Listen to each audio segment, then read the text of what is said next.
People in identical monochrome uniforms hurried each other. There wasn't much time left. Children in cages around them were sobbing hysterically. Among them, the girl with pink hair was chosen.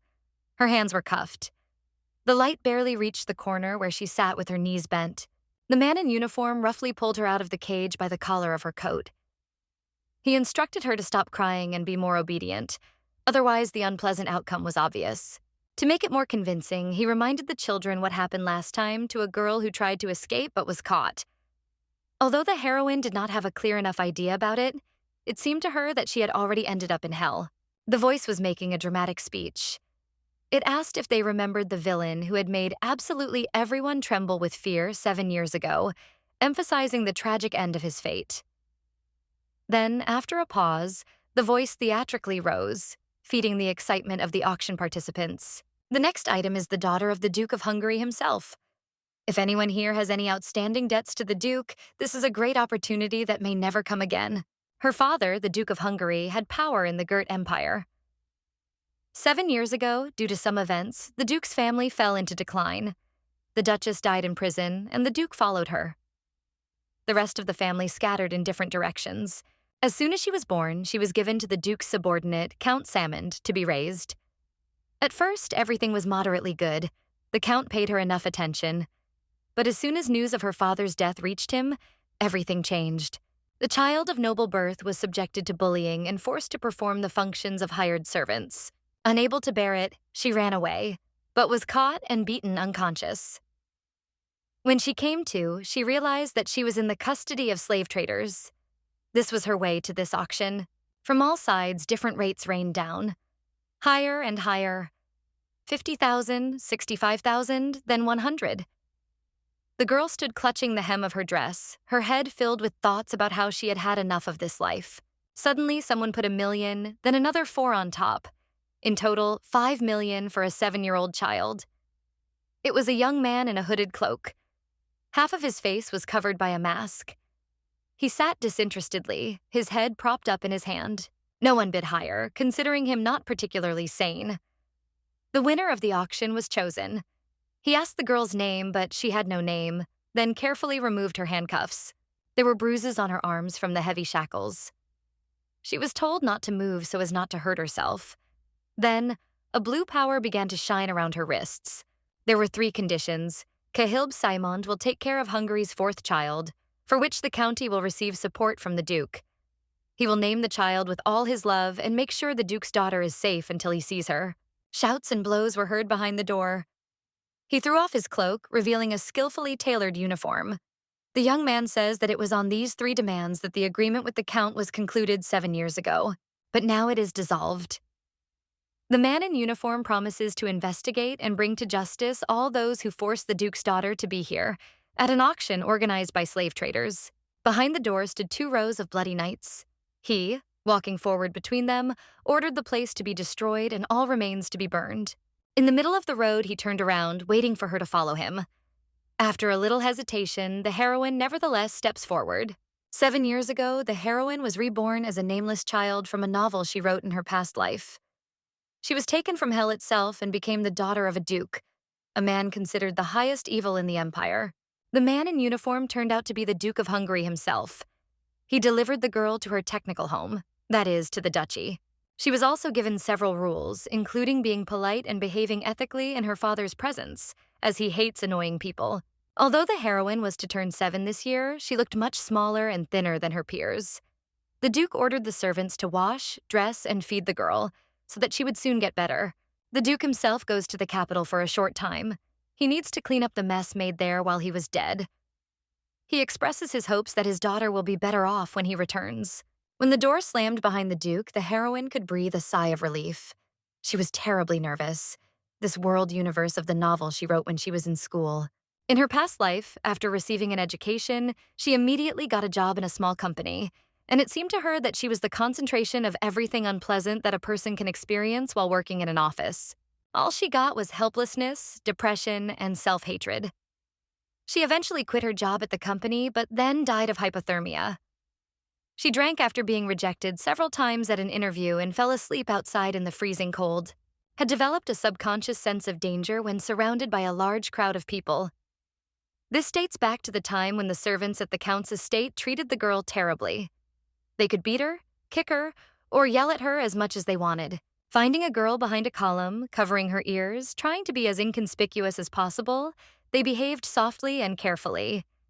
One of the women casually mentioned a crispy apple pie that would soon cool down, which attracted the child's attention.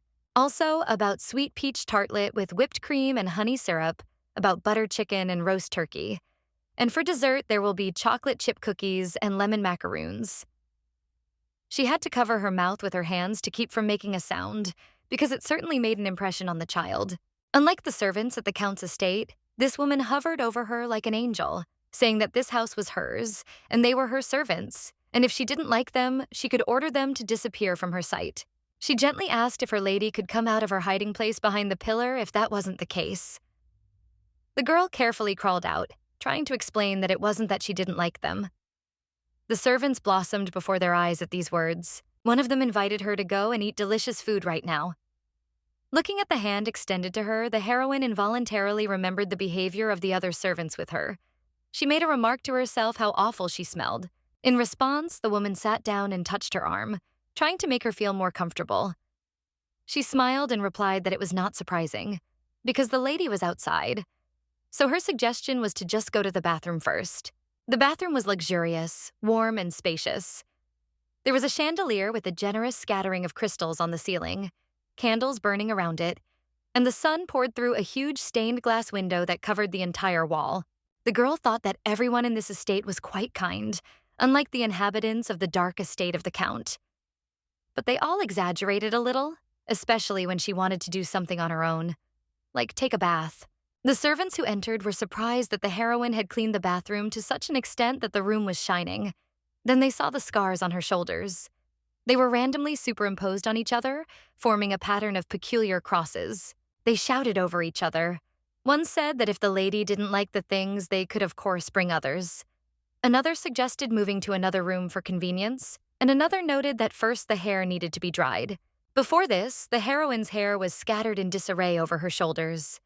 Thanks to the persistence of the servants, the girl's appearance took on more features of a lady of noble origin.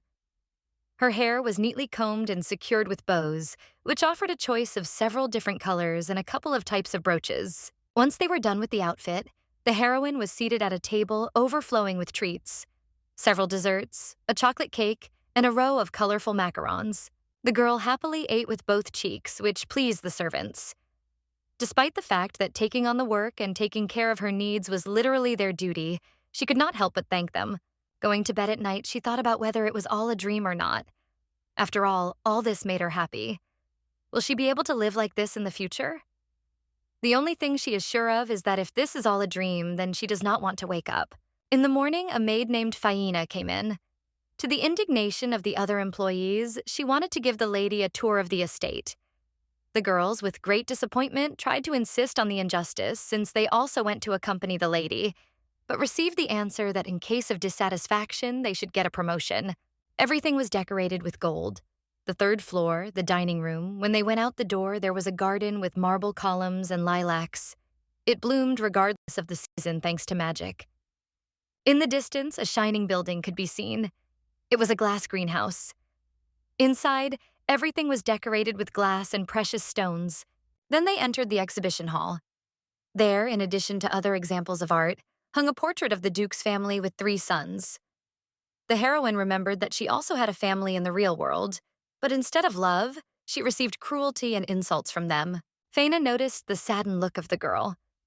She smiled and said that she could calmly tell her about her thoughts. The heroine looked at the portrait again, asking about her brothers. The eldest lord of the House of Hungary has set out on a campaign to destroy the Stigmata. The middle one is studying at the Imperial Academy. And the youngest in turn received a special blessing during the awakening ceremony. Now he is in the tower to learn how to control it. The heroine was disconcerted by this. In a world where all the gods had fallen and ceased to exist, blessing is a power given by seers known as guardian stars. And the ritual to receive the blessing is called the awakening ceremony. Stigmata are the monsters of this world that were born from the curse of the last god. And their representative is known as the Stigmata King. In her mind, the similarity between the Stigmata king and the final boss after Henrietta occurs. The Duke has a blessing similar to the power of the final boss. The Lord received it from the gray-eyed woman with the pole. According to rumors, he acquired all magical knowledge and powerful abilities. I received a blessing from the Guardian Star not to freeze and not to get sick. Faina received from the Guardian Star not to freeze and not to get sick, and the heroine was interested in what blessing she would receive. The maid asked how the girl was feeling, and in response, she could not help but thank the woman who showed so much kindness. Like today, when she showed so many beautiful places. It couldn't help but touch the first one. Every time, as for the first time, seeing the lady's modest smile and the sparkle in her eyes, the butler entered the gallery, looking for the lady to inform her that the gentleman had returned. The speed of his return discouraged Faina. The man noticed that for some reason he was not feeling well. The girl sat on the bed and swung her legs where the maid had left her, asking her to wait a little. After some time, she decided that she needed to go check and went along the corridors. The walls of the estate were teeming with whispers about the Duke. Someone had heard that he could not sleep normally in the capital, so everyone had to maintain deathly silence during his sleep. Others received news that this time he was under threat of an attempt on his life, so it would be worthwhile to strengthen the security of the estate. One thing was clear. He had spread rumors of his own death in order to expose the traitor. And everyone agreed that this would certainly happen. The heroine was experiencing anxious about this state of affairs. She decided to return to her room as quickly as possible so that no one would notice her. But suddenly she realized that she did not understand where she had wandered.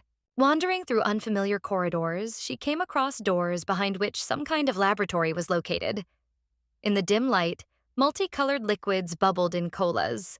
Dried herbs hung from the ceiling. The figures that looked like ghosts loomed over the girl.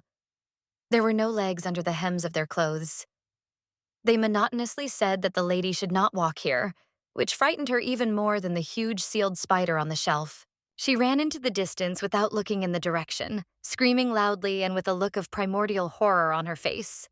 Having barely calmed her breathing, the heroine looked around and realized that she was in an incredibly beautiful garden. Faina had mentioned this place. The ceiling, skillfully made of glass, indicated that she was in a glass greenhouse. Walking steadily forward, she noticed a lake. Something was shining in it, and the girl got close to the water to see what it was. Suddenly, hands appeared from the water, an unnatural pale color. And there was a huge number. Grabbing her in different places, the child was pulled into the water before she even had time to come to her senses. The hands pulled her deeper and deeper into the water. Indistinct voices could be heard, barely distinguishable like the sound of the waves. They repeated the name, Henrietta, syllable by syllable, shouting that it had come, not understanding why it was here. Suddenly, she was on the surface, coughing heavily, and fell to the ground. It was painful, and water was pouring off her. She didn't fully comprehend what had just happened, and it was driving her crazy. The man who saved her turned out to be a boy, who looked about her age. He gently touched his shoulder, asking if everything was okay, and if she had been told that she shouldn't go into that place. The heroine began to cry from an excess of emotions, although the boy was initially confused by this. Then he stretched out his hands to her, assuring her that he just wanted to help and would not do anything bad to her. He touched her forehead with his index finger. A magical energy with blue highlights formed at the point of contact. The sensation was more refreshing than cold. When the boy finished, his sleeves were wet, he made a gentle curtsy, politely saying that he was glad to meet her. Also, smiling dazzlingly. The heroine was surprised how glad he was, although they had just met.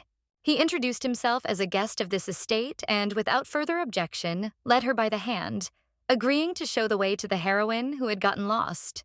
His hands were surprisingly cold, even though she had just been underwater. They walked along the area densely planted with trees and other bright greenery.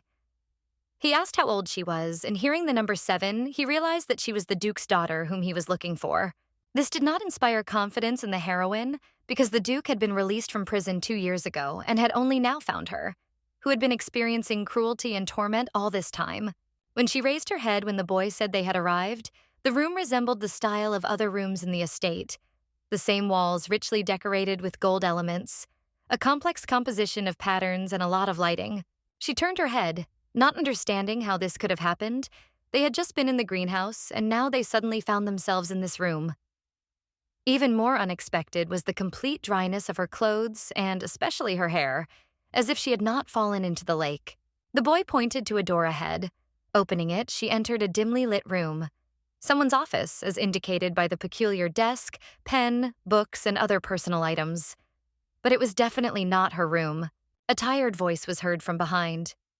It was announcing that it knew she was there and noticing that she was now bothering him, even over such trifles. The girl immediately recognized the timbre.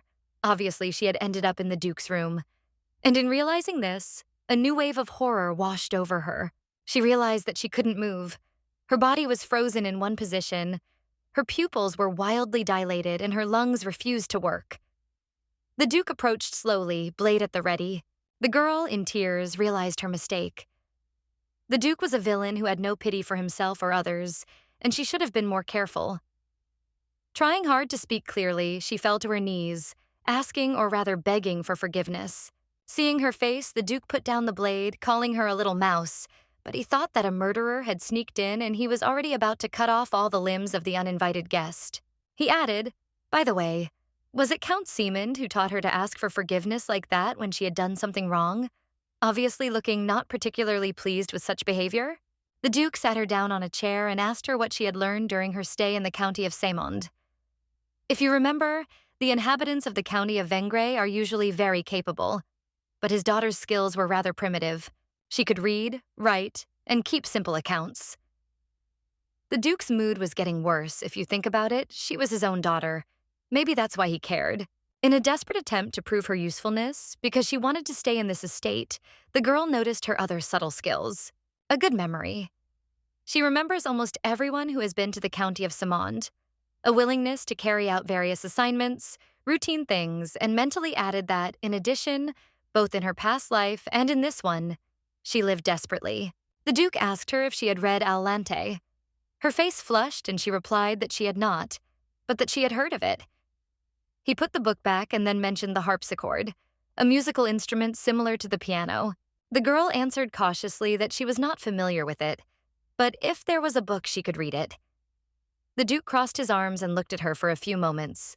It was enough to see her swaying in her chair, so tired that she couldn't stand it. The room flashed before her eyes in torn pictures until she almost fell out of her chair. He picked her up by the scruff of the neck and walked a little in this position. Threw her on his bed, saying that she needed to sleep first. Half asleep, the heroine tried to find the strength to act sensibly, to say that she would now return to her room, but feeling so tired, she was still more inclined to think that it had been too hard for her today. While she was in deep sleep, the Duke removed numerous ornaments from her hair and allowed her small palm to rest in his, simply sitting and watching her. Outside, it was raining and lightning was cutting through the sky. She woke abruptly from her nightmare, a dark, ethereal hand reaching out, a scream that repeated only one word. No.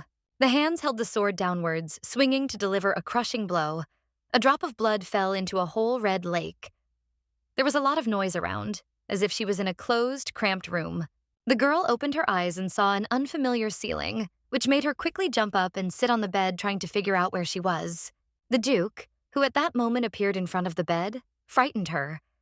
She remembered that she had gotten lost yesterday, but how she had managed to fall asleep during a conversation with him still did not fit in her head. The first thing he said was to give him his hand. He brought 2 fingers to it without touching. In this space, an energy was formed, similar to the magic of that boy, blue in color, refreshing. She settled on the heroine's wrist, moving onto her hand, in the form of circles from the center of which a large number of rays came out. Seeing her confusion about this, he began to explain, being dissatisfied that the servants had not done this earlier. The estate is enchanted, so strangers who do not have a mark wander here, unable to find the right road or exit.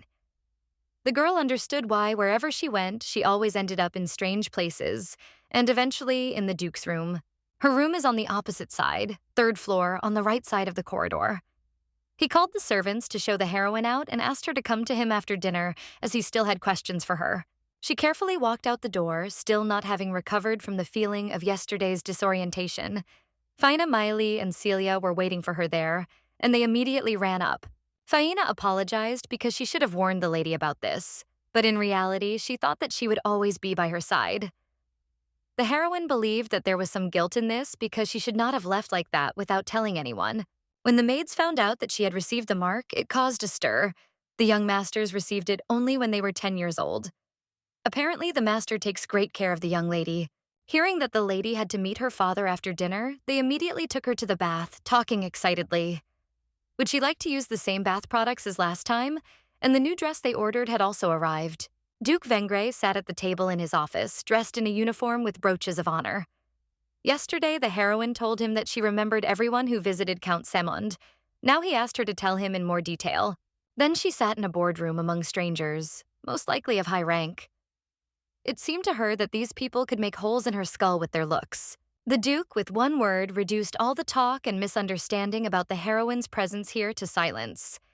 He ordered that before they began, they listen to the proposal and ask all the questions afterwards. The girl clutched the fabric of her dress, frantically assuring herself that she would definitely cope. She began with the topic they had discussed a few days ago. Baron Damien was visiting the Earl's house. Baron Anthony and Earl Paulford were also present. When she recalled the topic of their conversations then, a characteristic sound of hunger was heard. This amused those present, who quietly chuckled in their arms and fans. Usually, she has a snack every 2 hours, and she cited the well-known fact about the rapid exhaustion of a child's body to relieve her own awkwardness, because the grumbling did not stop and her face was flushed. The Duke noticed that even in such a situation, she was hungry and ordered that tea with sweets be brought immediately. That is exactly what, in his opinion, children eat. This made her want to fall through the ground even more. A meeting was taking place, and he told her to eat. The Duke did not understand why she was not eating, put down his pen and tried the strawberries from her dish himself, thus making sure that the food was not poisoned. He pushed the plate back to the child, saying that there was no problem. She could eat in peace. Of course, the reason she hadn't touched the food was different, but after that, she felt better. The girl and her father were sitting in the middle of the garden. He pushed a cake towards her, saying, "Sit down." The faces of the maids, seeing this, showed a mixture of surprise and affection for this spectacle, and the heroine herself was not at all against it, although there was some misunderstanding. After that day, the Duke regularly came and tried the food first. She felt uncomfortable and calm about it. He pushed another plate towards her, telling her to try this too. The heroine tried her best to keep her face straight. Of course, she was quite uncomfortable, but everything looked so delicious. When she lived in County Salmond, she was called upon only when food needed to be tested for poison. The poison was not fatal, but it was painful enough. Now he tries everything first, saying that the food is safe and then only eats it. Maybe he realized that deep down she is just afraid to eat. If you think about it, she is his daughter, and that is probably the reason for his concern. She was also worried if there was poison in the food, but the maid said that the master was protected by magic, and poison was not a threat to him, surprising her concern about such things. The Duke informed her that they would be going to see the orchard the following day, and that she should be ready for the day. He added that she had better inspect the land that would soon become hers beforehand. While the maids were combing the lady's hair for bed, she seemed to be floating far away. She asked Fina if she had been there and what kind of place it was, hearing that the maid blossomed before her eyes. She heard about the Duke's assistant, that the lady was so enthusiastically talking about the orchard. Although in fact she was then simply assigned to Shady, the Earl's daughter. This gave the heroine the idea that perhaps she herself, without realizing it, let her father know that this was one of her few pleasant memories. At the same time, she realized that lately she had begun to value life, and that, unlike memories, the instincts of a child tended to take over her body and mind, and she had to be more careful. Lying in bed, it was hard for her to fall asleep, although it wasn't even an errand, just a walk. Her heart was pounding wildly from excitement. Pulling the blanket up to her nose, she could only think about this while looking at the ceiling. The maids were bustling around her room, worried that if the lady didn't fall asleep now, it would be hard for her to get up tomorrow. One of them suggested that even so it was good, since she was worried that the girl would say that she was scared. Fina also noticed that it was wonderful that the gentleman cared about his daughter more than she thought. During the report that the lady had been hurt, she was so scared that she even thought she would die. Suddenly, the Duke appeared behind them and asked what they were doing there. The maids tried to quickly bow out, saying that the lady had just fallen asleep. But the Lord ordered them to follow him on an errand. The heroine looked out the window, enchanted. She, the Duke and Fina were riding in a carriage on their way to the garden. The maid, inspired by the lady's happiness, announced that very soon they would pass through the magic gates and be there. Around the flower beds were planted with tulips. The girl could not hold back an enthusiastic cry. A gray-haired man in a beret was rushing towards them, meeting the gentleman who had already arrived. The Duke told her to take the servants and look around as he had business to attend to. Her spirits, despite her earlier excitement, were so high that she kept smiling. The garden is located to the north of their property. They say the climate here is regulated by magic. There were many ripe fruits on the trees. She picked them and showed Faina blue butterflies around the flowers in the flower bed. On the way here, Henriette told her that his sons had already divided the estates among themselves. The property rights had also been transferred to them, and the rights to manage them would be personally given by the Duke when they were older. The gray-haired man brought the horse that the gentleman had prepared for the heroine and asked if she wanted to go for a ride. Faina carefully held her on the horse so that the lady would not fall off. Then she fed the horse right from her hands, and the man told her more about the garden, proudly pointing out these views. A dog ran up to the girl and immediately began licking her cheeks, which the heroine found touching. They ran around the fountain together for a while until Faina's cry invited her to a meal, because it was already time to eat. Sandwiches and cakes were laid out on the blanket. Among this, on one plate, there were strange cookies. Faina, in a whisper, explained that the gentleman had prepared them himself, which confused the heroine. Were his thoughts too radical? The business he had with the maids yesterday was the question of what simple recipe he could make, since his daughter would not eat food that he did not give her. His chain of thoughts looked like this. If she eats well, then I give it to her. Then she eats only what I give her, which means I have to cook it myself. He sat waiting for her verdict. The girl tried her best to keep a smiling face after tasting his cookies. The taste was hard to describe with a softer word than devastating. She still felt uncomfortable eating alone, so she handed one of the treats to the Duke, asking him to try it because it was very tasty. Having accepted the donut extended to him, the Duke sank into thought. He had 3 sons and a daughter. The eldest, Avel, avoided him. Camillon ran away, and Calix, as soon as he saw him, immediately began to cry. But this child seemed completely different to him, with her attentiveness and certain signs of care typical of father-daughter relationships. This brought a slight smile to his face. On the way back to the estate, in the carriage, the Duke asked her if the orchard had recovered, affectionately calling her baby. The heroine enthusiastically described how delicious the fruit was and how impressed she was by the local beauty. In her story, she mentioned a glass greenhouse, which surprised her father. The girl explained that her visit there was only a consequence of the lack of a mark, due to which she got lost. Henriette instructed him not to go there again if possible, because it was not a place for admiration. Dangerous things were hidden in the depths of the greenhouse. Stigmata were sealed inside the lake. Only he could enter there, because the ban did not apply to him. This information surprised the heroine, because despite his words, she calmly went inside. And besides, there was a boy there, a certain guest, which made the mystery of the greenhouse even more confusing. In the gray, unpretentious estate, men in tailcoats had gathered. Influential people.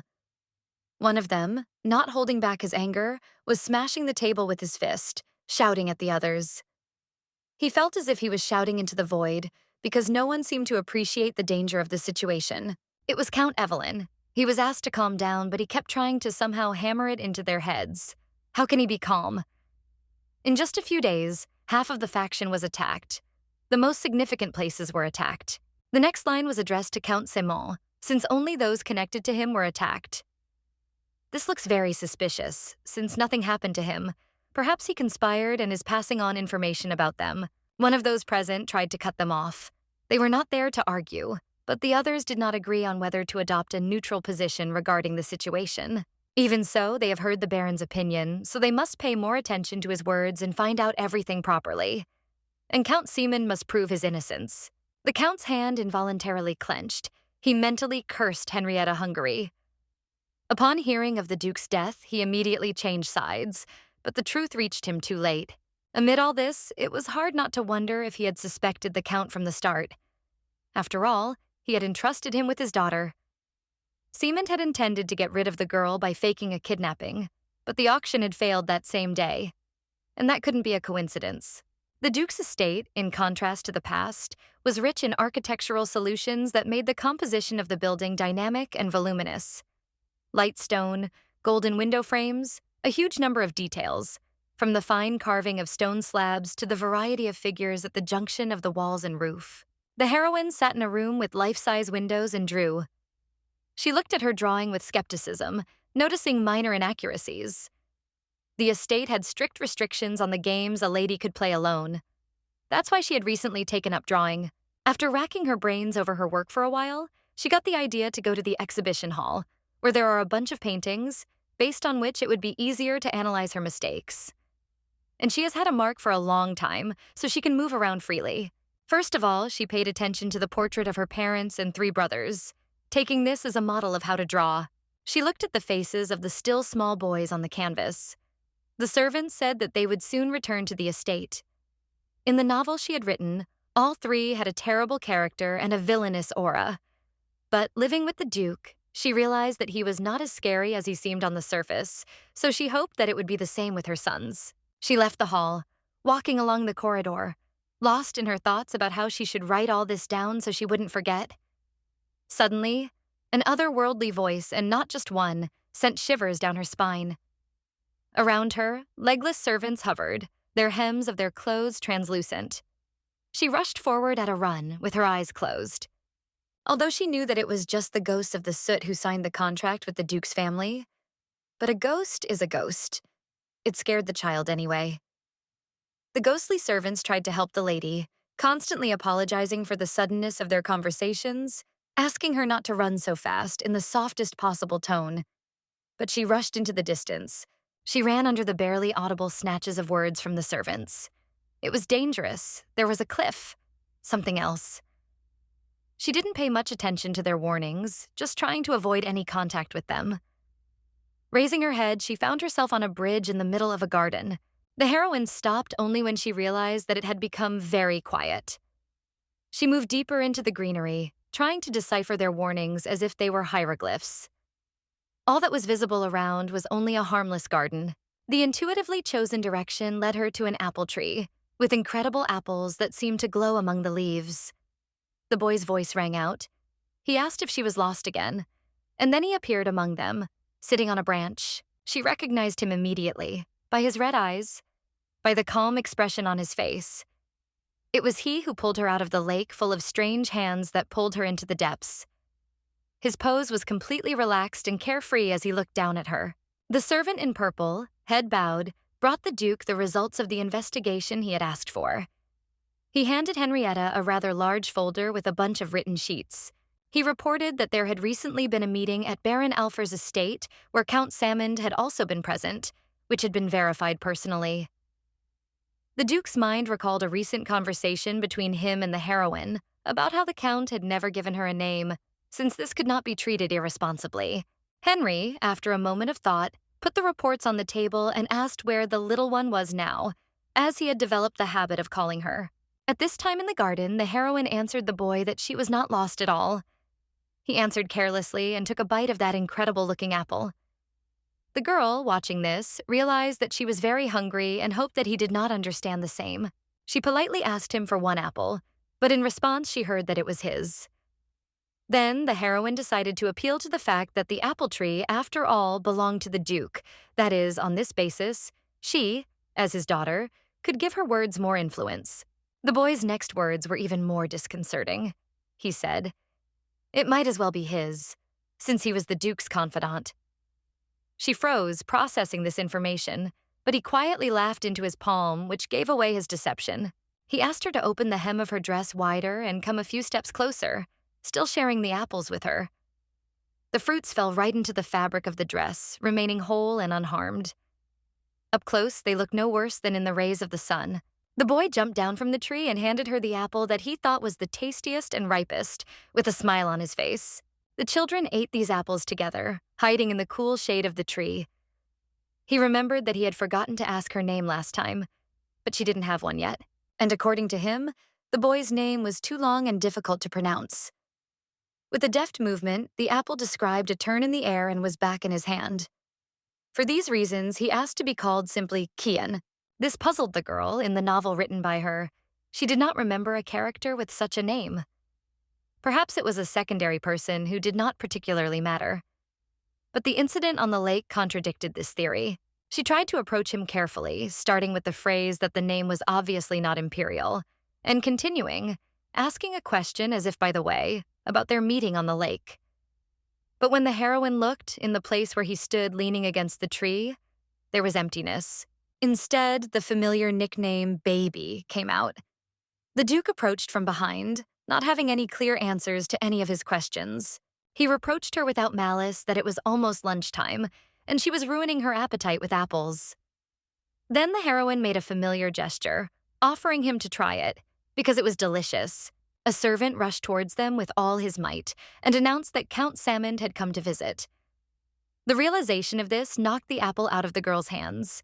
The impressions of the pastime with which he had provided her were still quite fresh. Besides, even if she tells information about the Count, in her expectations there was never actually a chance to see him again. Her first thought was that even if they met again, he would no longer be able to treat her as he pleased. This was a delusion. The Count ran up and hugged her desperately, emphasizing his anxiety, scolding her for disappearing like that when he was looking for her. She couldn't even move. The Duke remained entirely unmoved by these heart-rending scenes. He cast a reproach on the Count's folly, preserving his face even when Salmond continued to insist on his warm feelings for the lady and his sincere concern for her welfare. It began to rain, and the conversation moved inside the living room with its dark walls and an abundance of gold accents. Henrietta stopped the Count's attempts to press further on the emotional aspect of the matter, expressing himself clearly and succinctly. He put out a demand for an explanation, since apparently the lady was not living well in his house. The Count displayed an incredible range of emotions. With each word of the deed, his face became more sacrificial, and all the time exclaiming, was it his fault that the lady, in his view, had gone silently away and then been caught? He asked in a tone of obvious insult. The Duke's arguments were clear. At her age, the heroine still had not learned to write, read, or play musical instruments. Her body showed obvious signs of hard work, and her hair and skin, in turn, were completely neglected. Salmond tried to explain it as simply as possible. In his version, the priority was always the lady's health, not her education, and it was the game outside that caused her scars. As for the servants, they were ignorant, and he admits that they behaved rudely, but they were immediately fired, and the girl herself showed interest in the things that the servants used. Her body wouldn't obey her. It was as if she were in a vacuum, just frozen and staring at one point. It was all a lie. She had to say it. She repeated it to herself an inarticulate number of times, but she couldn't make a sound. The Count suggested asking the lady herself about it. She would confirm every word he said. Just one look at Salmond's face brought back a colorful picture from her memories, where she was slapped in the face for looking at him and then punished again. This made her, almost unconsciously, like a trained pet, respond to the command and obediently answer whatever he wanted, with her head down. She could do nothing else, feeling a vague fear. The Count was pleased with the simple solution to this issue. He commented that she felt much better, a little with the Duke, after all. His own father, he was his own father. With each word, he spoke more and more strange absurdities. According to him, the lady was probably just jealous of her daughter, that she lived with her biological father and, wanting to attract attention, she invented something that did not exist. He seasoned this with a remark about the charm of such a lie at that age. Turning his head, the Duke saw that the heroine was sitting there, not daring to move at all, just staring dejectedly at one point. He ordered the servants to take her to the room, because she looked tired. Once inside her walls, she immediately wrapped herself in a blanket over her head, trying to build a wall around herself. The servants wondered if she was already going to bed, but the girl could not stop trembling with anxiety. She would have told the truth if not for the presence of the Duke. As it turned out, the fear she felt conveys him was much stronger than she thought. The Count took his leave, promising to meet and talk later, but he was overcome by various thoughts. If he had known that this would happen, he would undoubtedly have killed her earlier. The servant led him through the corridors of the estate. He simply enjoyed watching the girl grovel before him, looking at him with the same eyes as the Duke. He was going to leave her until the awakening ceremony, but now there was no point in pretending. In the middle of the night sky, it was raining, almost a downpour. The heroine's sleep was disturbed by otherworldly voices. They asked with all sincerity, nevertheless, to listen to them. At first, jumping up on the bed, she was caught off guard by these translucent entities above her bed. But then, she gathered her strength to talk. After what she experienced when meeting the Count, she was no longer so scared. The ghosts wanted to tell the master, of course, but it seems they are tied to a certain place from which they cannot leave. They can only remain in this form for a limited time, which means that during this time there is no one except her who can listen to them. They pointed into the darkened corridor where two figures were conversing. It was Count Siemund, who was laying out some sort of plan to a man in a cook's uniform. The girl thought she had seen him before. Only fragments of their phrases reached her. There were mentions of a recipe for scolding, obligations, and the Imperial palace. Suddenly, she made an unnecessary, careless noise which attracted the attention of those talking. Asking for forgiveness, the ghost servants placed her in a strange sphere, thanks to which she could fly like a real ghost. And the Count discovered emptiness in the place where the heroine had just been. In the morning, while the servants combed her hair, she recalled the adventure, comparing the sensations to a roller coaster. Still, she needed to discuss this with her father, since the Count was obviously up to something. Simond was talking about Karela. After thinking for a while, she finally remembered. It is a medicinal herb that acts as a poison on the body, blocking the mana in the human body. It has a special aroma, so to eliminate it, a special method of preparation is required. She wrote about it in her novel. Although she was assured that there was nothing to worry about since the Duke was protected by magic, she immediately jumped up from her chair when she remembered that the man was Henrietta's personal chef and ran off without paying attention to anything around her. If he bribed the chef to use coral, it would be too late. The Duke would be in danger even before the Count arrived. Of course Henriette is a villain. This is clearly seen in his proposals to simply destroy everything. Soon a hero should appear who will compete with the antagonists. However, opening the door to the Duke's room at full speed and asking to listen to her, she remembered well that she considered him a father. The Duke she met turned out to be much more gentle than the character she had written. She wanted to protect him. Her attempts to explain sounded absurd, ghosts and the like. Still, the girl got to the point of what she knew under the attentive silence of the Duke. Count Siemund was talking to the chef about the coral. In case of success, he would notify the Imperial palace. The heroine did not know how to finish. She simply awkwardly insisted that he should be more careful. The Duke asked if the food preparations were finished and ordered Siemund to be called, almost without force, to the table, paying no attention to his desire to eat alone. He told the girl to follow him. The sparseness of his response puzzled her, and she doubted whether Henrietta believed her words at all, after what the Count had said yesterday. Simond wasted no time in making polite remarks, as if he were engaged in real social conversation. He thanked the Duke for his concern for his breakfast and asked about the quality of the heroine's sleep that night. She sat there in confusion, not understanding what to do in such a situation. The Duke acknowledged the truth of the Count's words. It seems his daughter wanted to attract the removal, so she lied, which prompted the second to draw conclusions. She probably managed to tell Henrietta a lot. It is worth getting rid of him quickly. The servants brought in several trays of food. A plan immediately formed in the heroine's head. This cannot be allowed to happen. Once the table is set, she should knock over the Duke's plate. Perhaps this will anger him, but still, it is a necessary measure. But suddenly, the dishes were set for the Count. The Duke continued. If his daughter's words were a lie, let Siemund prove it by eating all the food prepared for today. Because of which he turned pale expressively. His eyes widened in fear in line with the shrimps laid out in front of him. First course, second course, obviously food intended for the whole day. He looked so scared that his mask completely fell off. He also did not touch the food. Knights lined up in the room behind the Count, obviously making the situation even more tense for him. In response to Henrietta's question about whether, if the girl's words were a lie, what was the reason why he did not eat, Siemund made an attempt to escape from the difficult situation with a pathetic attempt to insist that he did not eat vegetables. Against fear and with sweaty, tightly clenched hands, the heroine shouted, cutting off any of his arguments with just one word, feeling her father's trust.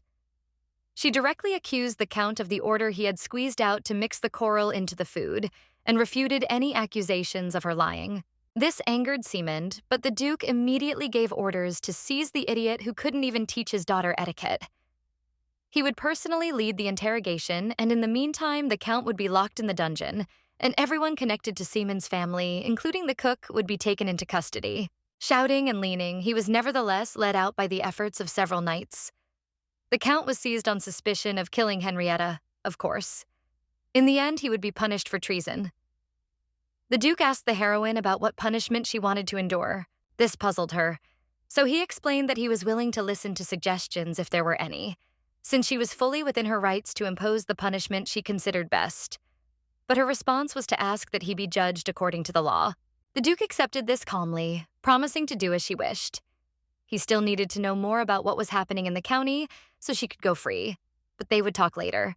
The servants fussed around the heroine, who sat quietly on the sofa and tried to moderate their violent reaction to the situation. The girls considered her an incredible heroine for how she practically saved the Duke, almost accomplished a feat. In their usual manner, they showered enthusiastic comments on each other. Although the heroine learned about it late, she can talk to signs only at a certain time. From when the sun has set to while it has not yet risen. The servants said that perhaps she heard the voices of ghosts because magic is not high. They say she got it from her father and mother. So much had happened during the day. She was having trouble sleeping now. She wondered if she would ever see Count Seamond again. In some ways, she wanted to see him in prison, in the state. But on the other hand, she didn't want to look at him anymore. An unexpected voice pulled her out of her thoughts. He was asking if he should show her this? Keon, the boy, was leaning against the wall opposite the bed. He would suddenly disappear, then just as suddenly appear right in her room. He extended his hand to her, and before she thought about it, she took it without realizing it. Suddenly it became dark. A moment later, she could see the faint light of torches in the gloom. The dark, solid bars and stone walls of the prison almost shone in it. Being completely thrown off track by such a sudden movement between the rooms of the estate, she could not help but wonder who this boy was. They went down, from where indistinct sounds were heard. He, holding the heroine's hand, led her into the depths, taking care of caution because it was dark there. When they got down, they saw a picture of Count Seamond kneeling in one of the cages, desperately shouting his voice. In contrast to his previous behavior, it looked almost wild. Henriette stood in front of the cage with a completely impenetrable expression on his face. The heroine quickly led them both behind the wall, nervous that it was too close, they might be noticed. This did not make much of an impression on Kian, since it was okay. As long as she held his hand, other people would not know about them. The girl questioned it. Okay, ordinary people. But how would this affect the Duke? This sent her back to the last chapter of the novel. Suddenly, the Count's voice cracked completely, almost shouting. The aristocrats came to find him, Henriette began. He branded Seamond as a criminal who was preparing treason and murder of the Duke. In response to this, the Count insisted more and more desperately that he and treason were concepts that were so incompatible that it was simply nonsense. Henriette declared that it was not for him to decide whether he had committed treason against the Emperor or not, and gritting his teeth asked why Seaman needed to touch his daughter. If he couldn't raise her, then he should have returned the little girl, as he called her, to him when he came to collect her. It was stupid of him to trust the Count. The heroine stood, watching in amazement. It was incredibly touching to discover that the Duke had come to take her away. That is, had not forgotten. It turned out that every time Henrietta repeatedly came, the Count made excuses, sometimes by the fact that the lady was ill, sometimes by some trip she had gone on. The Duke himself believed his words, rather because he lacked the courage to meet his daughter. It was at the moment of a new wave of shouts and accusations from the Count that the boy and the heroine returned to the room, just as unexpectedly as they had left it. Kian explained that she had started crying, which the girl hadn't even noticed, and it was better to end it there. He said goodnight and disappeared, leaving a trail of red aura behind him. She leaned back on the bed, but still could not sleep. Her mind was filled with thoughts about Kian's true identity. When they met, he asked her not to tell anyone about him, but perhaps she should still ask Henrietta. Still, these fragmentary appearances and disappearances into obscurity caused her mixed feelings. A small hand knocked on the Duke's door. She hugged a pillow as tall as she was and asked if they could sleep together tonight. The dim moonlight gave her eyes a special sparkle. Henriette replied that he could not sing lullabies, but the girl assured him that everything was fine and that she could manage on her own. They sat down at a distance of less than an arm's length from each other. He held her hand in his comfortingly. He slept with a charming expression on his face, almost smiling. After the situation with the Count, the servants became too caring.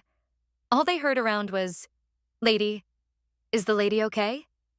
Should I bring the lady something? Is the lady cold? Perhaps the lady would like some warm tea?" With each new reason for these girls to worry, their methods of care became more and more sophisticated. It got to the point where more than 4 people wanted to help the little girl wash herself. Sitting in the warm water, the heroine noticed that the scars on her shoulders had almost healed. Faina explained that the reason for such effectiveness was a special magical medicine that the Duke had received from the Imperial physician, Miss Cecilia. She still couldn't get over her indignation towards the Count and how he behaved with such a small, precious, and incredibly pleasant lady. Her nostrils flared involuntarily every time she remembered it. Trying to distract herself, she quickly decided to stop stumbling in such dirt and began massaging the lady's shoulders, even before she gave her consent. The tickling from Fina's finger movements made the heroine laugh uncontrollably into her palm. She had overheard that Earl Seamond would be punished and his family records would be completely destroyed. This was a much harsher punishment than the servants had muttered. If this was the case, she would never have the chance to meet the Earl again, so she had no reason to be afraid anymore. The servant in purple entered the Duke's office, bowing. Henriette handed him an envelope with a letter, ordering him to deliver it personally. After asking if he had prepared what the gentleman had asked for, the man in purple stood with a massive stack of books. One of the maids informed that the heroine was called to the Duke at this time. That is, right now. This put her in a stupor, since the girl had already told everything she knew about what was happening in the county, so she saw no reason to call her for a conversation. When she entered, she saw a huge number of books, whole stacks piled on the ground. The Duke invited her to sit on a soft sofa and rest a little. He said some strange name, and after a moment of assessment, he said, "Not that." Then came the names Bert, Fioria, and others. The servant in purple stood to one side, also with a book in his hands, and nodded, leaving only impartial comments regarding these or those names. An empress who ruled 500 years ago, a nickname given to an ancient sage who took care of the crown of thorns. She knew without explanation that the Duke was choosing a name for her. Marie, Agelia, Galenia, Tepeia. The continuations poured out one after another. At best, Henriette honored them with a drawn-out, thoughtful sound. It warmed her soul to hear him try so hard for her. Regina, Eos, Rania, Selena. It seemed to stretch to infinity. Turning his head, he found the girl lying on the sofa, peacefully snoring. Henriette slammed the book shut and picked her up, careful not to wake her. He carried her into the room, muttering under his breath how quickly she got tired. Something caught his attention, and turning his head outside the window, he saw a pink color. These roses evoked the spirit of his wife in his head. Her clothes themselves were full of images of these flowers, from the color of her hair to her smile. She called him by name. Laying the heroine down on the bed, he gently brushed her hair away from her forehead and sat down next to her, smiling as he wished her good night. In his hands were the hair clips that he carefully pulled out of her hair, letting them fall across the pillow. The image of his wife, Lady Hungary, held out a flower, that very rose, looking softly at them both. She simply spelled out one name, Rosetta. The old name for the summer roses that are the symbol of the Hungary family is Rosettista Charlotte. Rosetta Charlotte Hungary. That was how her name was chosen. The butler knocked on the door with his white-gloved knuckles. He handed the young man, whose doublet was decorated with gold fittings, an envelope with the family seal, a message from the Duchy of Hungary. After the situation with Count Simond, excessive care from those around her began.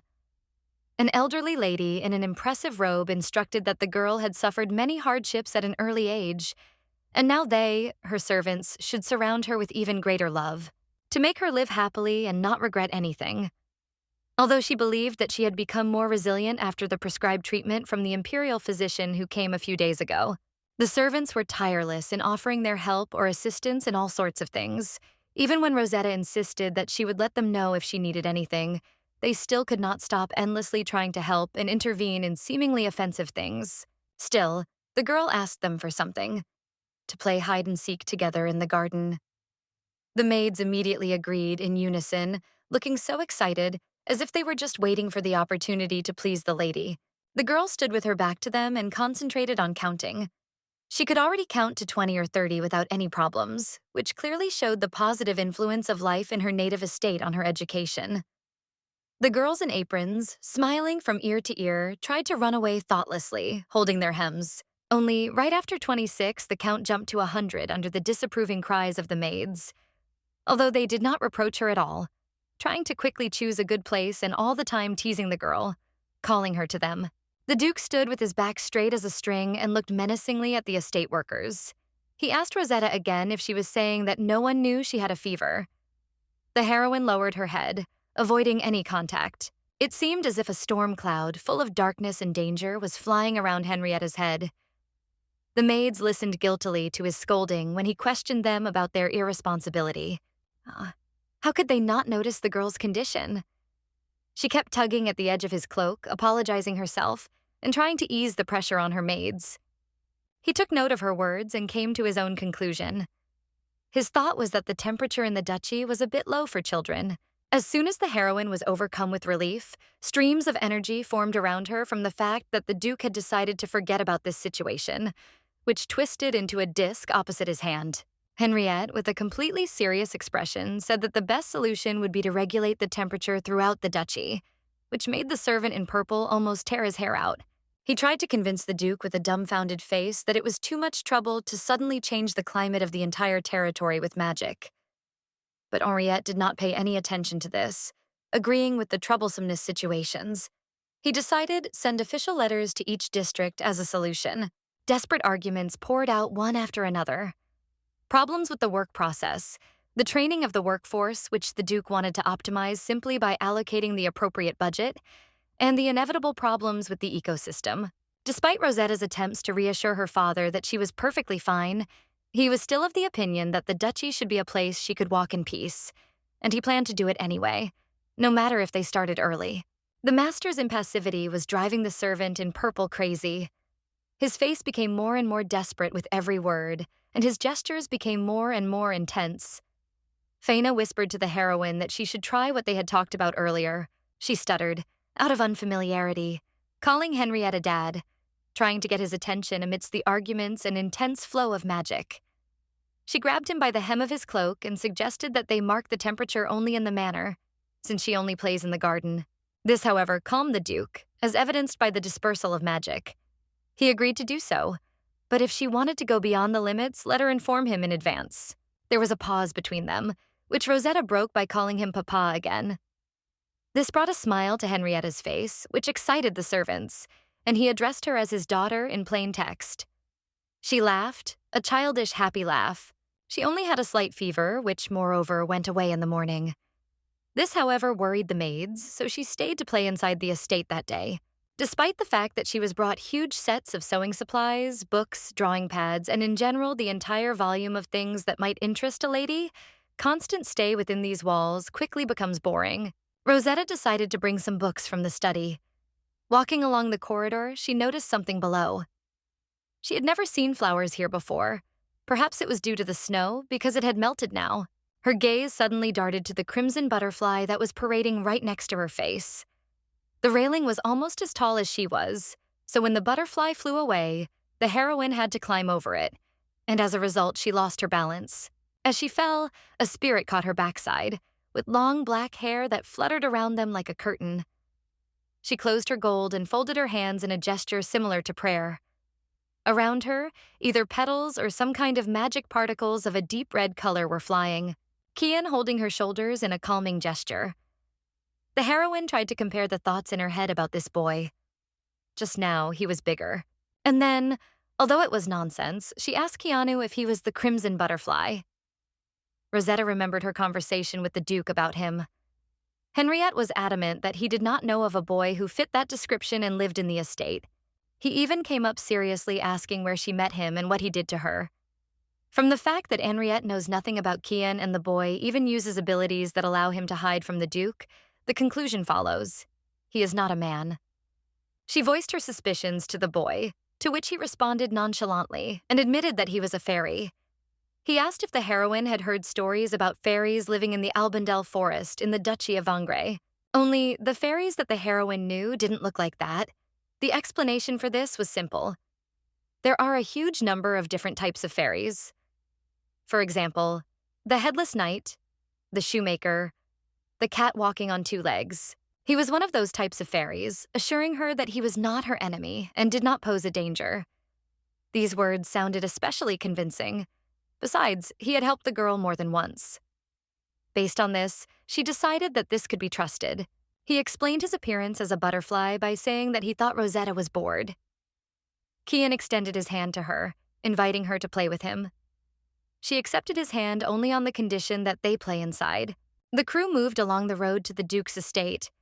The guy in the neat suit, looking at the walls and spires of the familiar building, noticed some changes. The second guy, who could easily be mistaken for Duke Vengram, responded cynically, almost disrespectfully, clenching his teeth until they creaked. The only difference from the time they had been here later was the lack of snow on the roof. They wondered if this was an order from their father. Kian carried them with the girl into a glass greenhouse. He offered to show her everything here, since last time when she fell into the lake, she did not see everything properly. Of course, she was only allowed to enter here with servants, but the boy easily replied that he would show her places she could not enter, even with servants. After a few moments of anxious thought, the stories about the stigmas sealed in the lake finally made an impression, and she took his hand. He, having mixed his fingers with hers, said so confidently that it did not even occur to him to doubt it, that everyone living here was uncontrollably afraid of him. Therefore, the girl was not in any danger. They walked at a measured pace along the paved paths. The eyes were delighted by the truly incredible displays of decorative craftsmanship, including statues, endless columns with a complex interweaving of arches, and all this decorated with different flowers, motley colors. The further they went, the more beautiful it became. But there was also a snag in it, in the form of strange amorphous creatures, strange shapes. This made Rosetta shiver behind Kian's shoulder, although the creatures parted as they approached. She voiced her impressions of their strangeness. The boy explained that these entities are one of the types of stigmata. Usually, stigmata appear when already born like that, but there are also cases when stigmata become after death. Having completed the formation process, they become a separate subspecies of their breed. This information prompted the heroine to ask the question, why do such creatures live in a glass greenhouse? As if he had read her mind, Kian took her hand, leading her deeper and continuing his stories. Originally, the Duchy of Hungary was a barren, lifeless land. A cold land where nothing could grow or live. That was what this place was. The ancestor of the Duke of Hungary, like the current Duke, received the patronage of the powerful guardian star. The Imperial family highly valued the previous Duke and tried to maintain friendly relations with him, but he was too ambitious. The Imperial family eventually declared war on the Hungarian family. Having won, they exiled the latter to a very isolated place, to the lifeless north, teeming with a huge number of stigmata. The Imperial family waited for them to beg for help, but the Hungarians were able to subjugate this northern land on their own, thus becoming the only powerful wall protecting the empire from the stigmata. This factor significantly affected the crown. If the Hungarian family goes further and manages to tame the stigmata, it will serve as a reminder to the empire that they are not safe. As far as the heroine remembered, stigmata appeared in the second part of the novel. It was about those who were sealed here. She made Henrietta the only villain, but still, now she wants to stay on his side. Perhaps because she herself is part of the Hungarian family. Kian finds it so stupid but interesting at the same time. People who were sent to feed the stigmata ended up using the latter to keep people like them in fear. He thought people would be more careful because not much time has passed since the incident in Altba. The Altba Empire, a large state that called itself an empire, but due to the invasion of the stigmata, along with their king, was destroyed in one night. That was 9 years ago. The Jurth Empire and the surrounding lands were in disarray for a long time. Not much time has passed since that disaster, but it has already been recorded in history. Kian really did sound like he wasn't a human. All she heard was that the Imperial family got what they deserved, and it seemed like Henrietta had gotten her due revenge. At this point, the conversation ended. They walked in silence to the end of the greenhouse. The silence was interrupted only by the heroine's head shaking around, trying to notice every detail, and the sounds of water from somewhere deep in the greenery. Having crossed the bridge over the artificial stream, the boy said that that was all, and if she was satisfied, it was better to go back.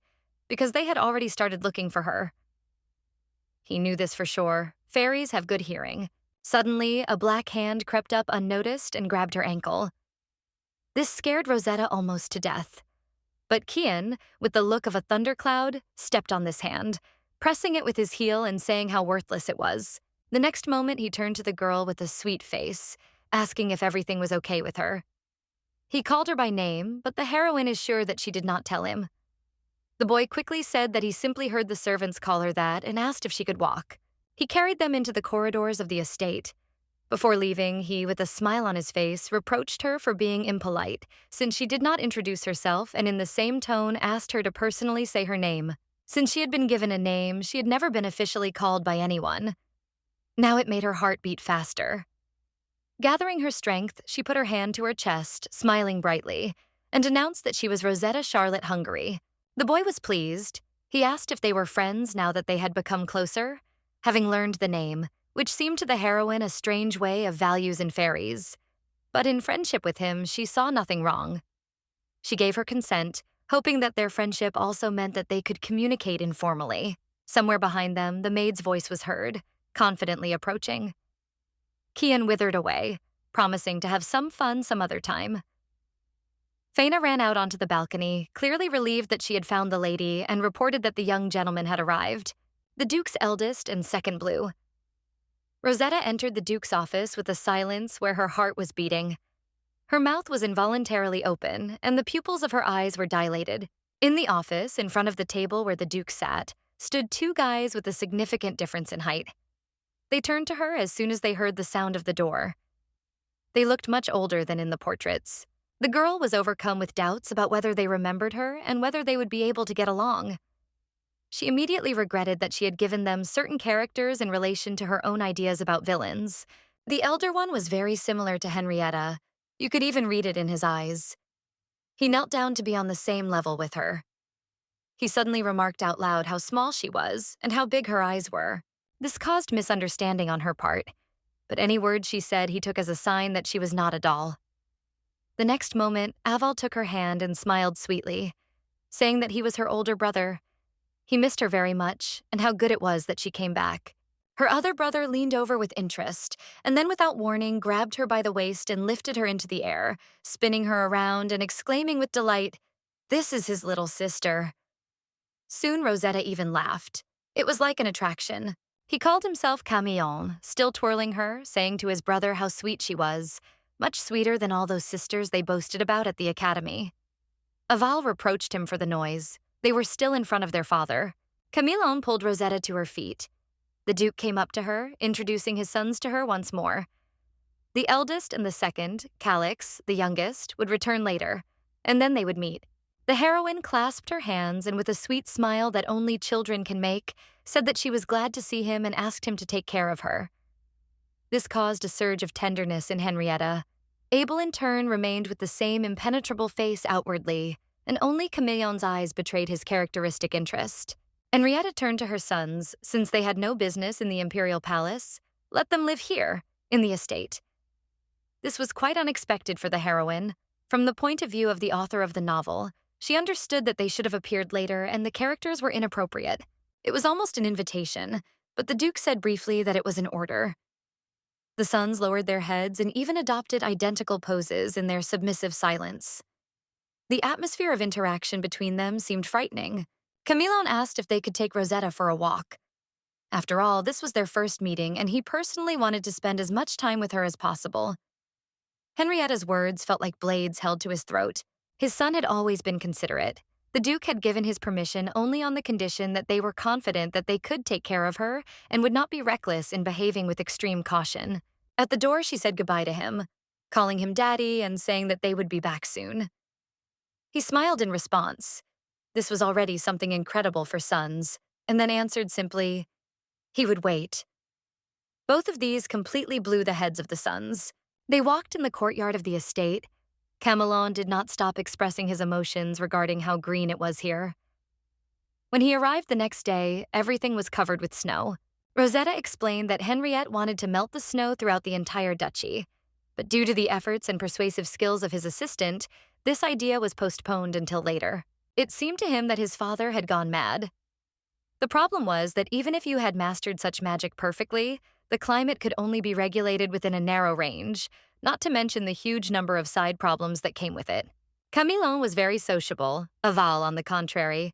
When the conversation turned to Henrietta, he became distant, not paying any attention to such conversations. Apparently, he actually despises their father. The relationship between the brothers looked quite warm, which made her happy. The second son, to cheer her up, suggested coming up with a cute nickname for her. Everyone does that at his academy. It was as if stars were shining around him. Together with this joyful enthusiasm, even Aval smiled in agreement. The first option was Rosie, then Rose and Zizi. But with the last one, it was difficult to understand whose nickname it was, so they decided to go with Rosie.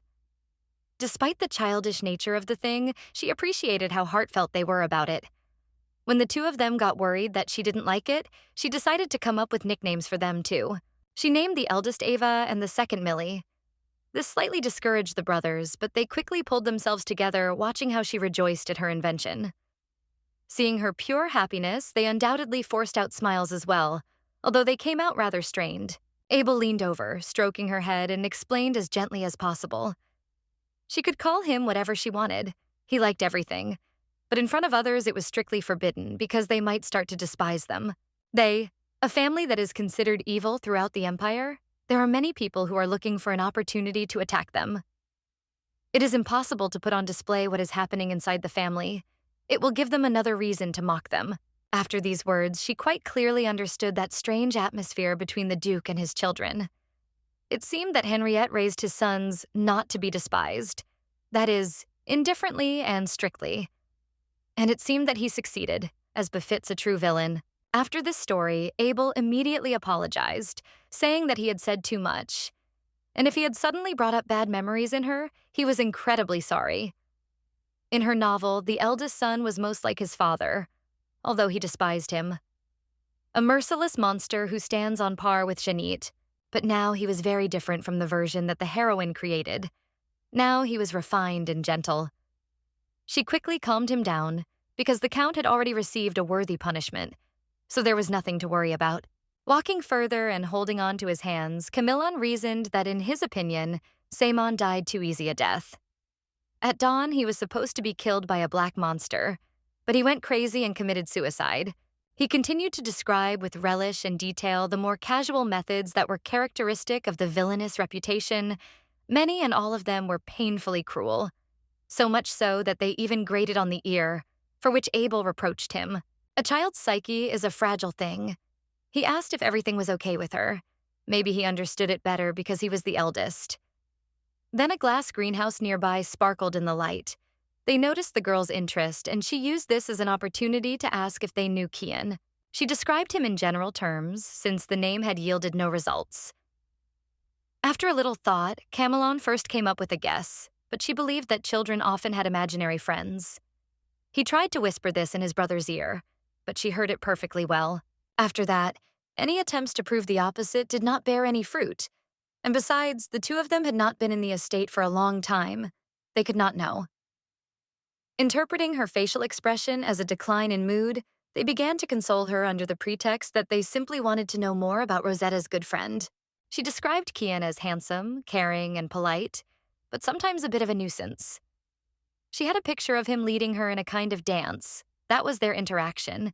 He always showed her incredible things that she would hardly touch without him. Aval labeled him as a bad friend if he allowed himself to harm her. He asked her to tell him immediately if anyone offended her in the future. With a too calm and serious face, he concluded that he would drown any offender in the lake. It occurred to her that now, if someone wanted to teach her a lesson, she should warn him to be careful. Millie, with the same casual look, noted that this was not quite right, because her father would be angry if the water in the food got spoiled. He enthusiastically invited his brother to cut off his head and bury it in the garden as fertilizer. It would be much more useful. The heroine belatedly confirmed her guesses. One should not expect sound ideas in this house. At sunset, they returned inside for a family meal. It was a silent affair, broken only by short, cold admonitions from Henrietta. If either of his sons glanced into the room, he would point out that they should concentrate on their food. After that, they would always look down at their plates. Rosetta felt this tense atmosphere especially keenly. Before that, she had been alone with the Duke, so she didn't really think about the others. There were some differences from the version she knew. At least the relationship was much colder. Today she was tired, so she fell asleep first as soon as her head hit the pillow. At night, she woke up with a feeling of dryness in her mouth. Taking the cup, she noticed that the lights were on everywhere. She was drinking thoughtfully when suddenly the fabric of someone's dress flashed in the doorway. The girl was so surprised that she almost dropped her cup. She came closer to ask if anyone was there. Slipping behind the glare of that semi-transparent fabric, she froze in the doorway. A majestic figure, incredibly beautiful, illuminated by the moonlight, adorned her face.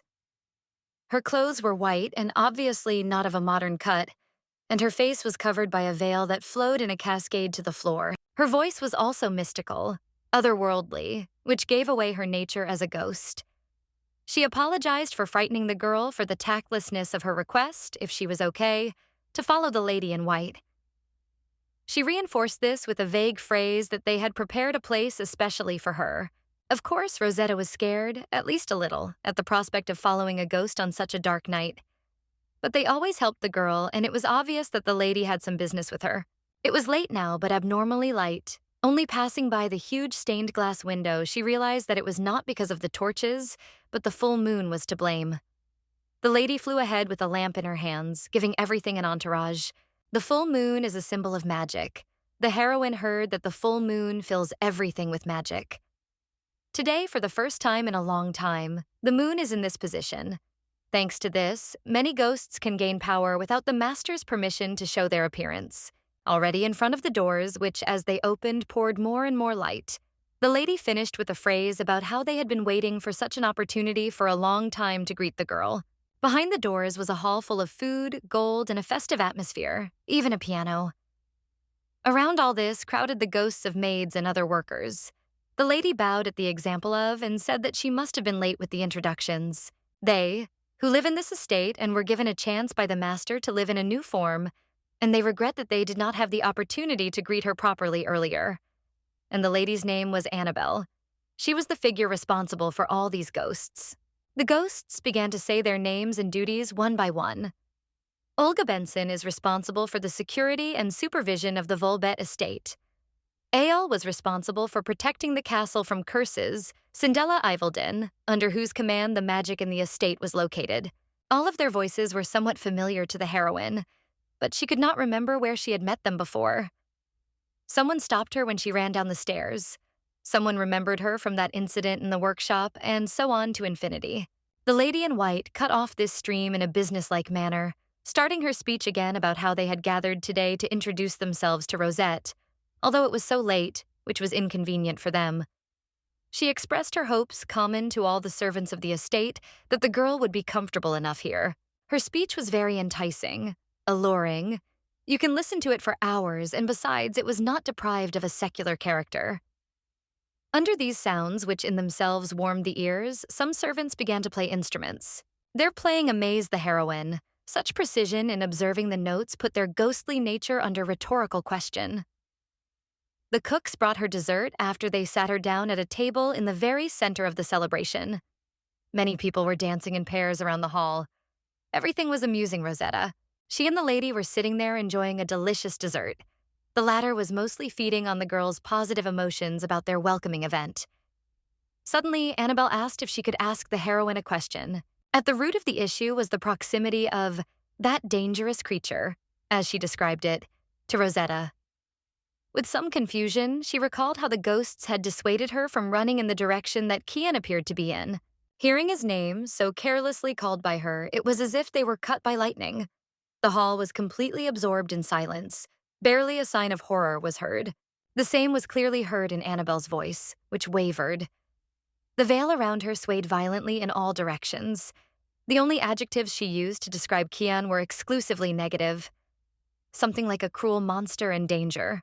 The lady also emphasized the threat when she heard that Rosetta considered him her friend. She even grabbed the girl by the hand, unfortunately, without the opportunity to give enough details. But one thing was clearly stated: it was better not to approach him further.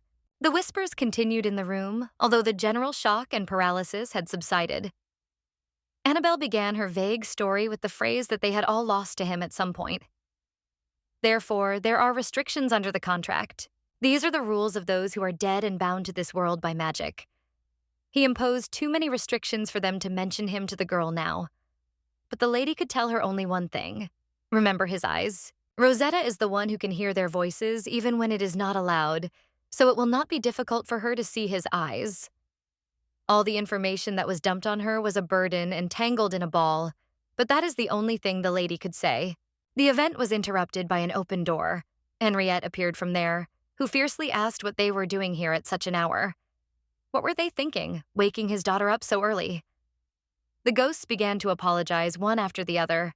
Rosetta, knowing where this was going, ran up to her father and explained herself that they had simply wanted to greet her. The Duke picked her up and began to talk about proper childcare, which pleased the ironic spectacle. In fact, it was all thanks to the advice of Milady Ennis.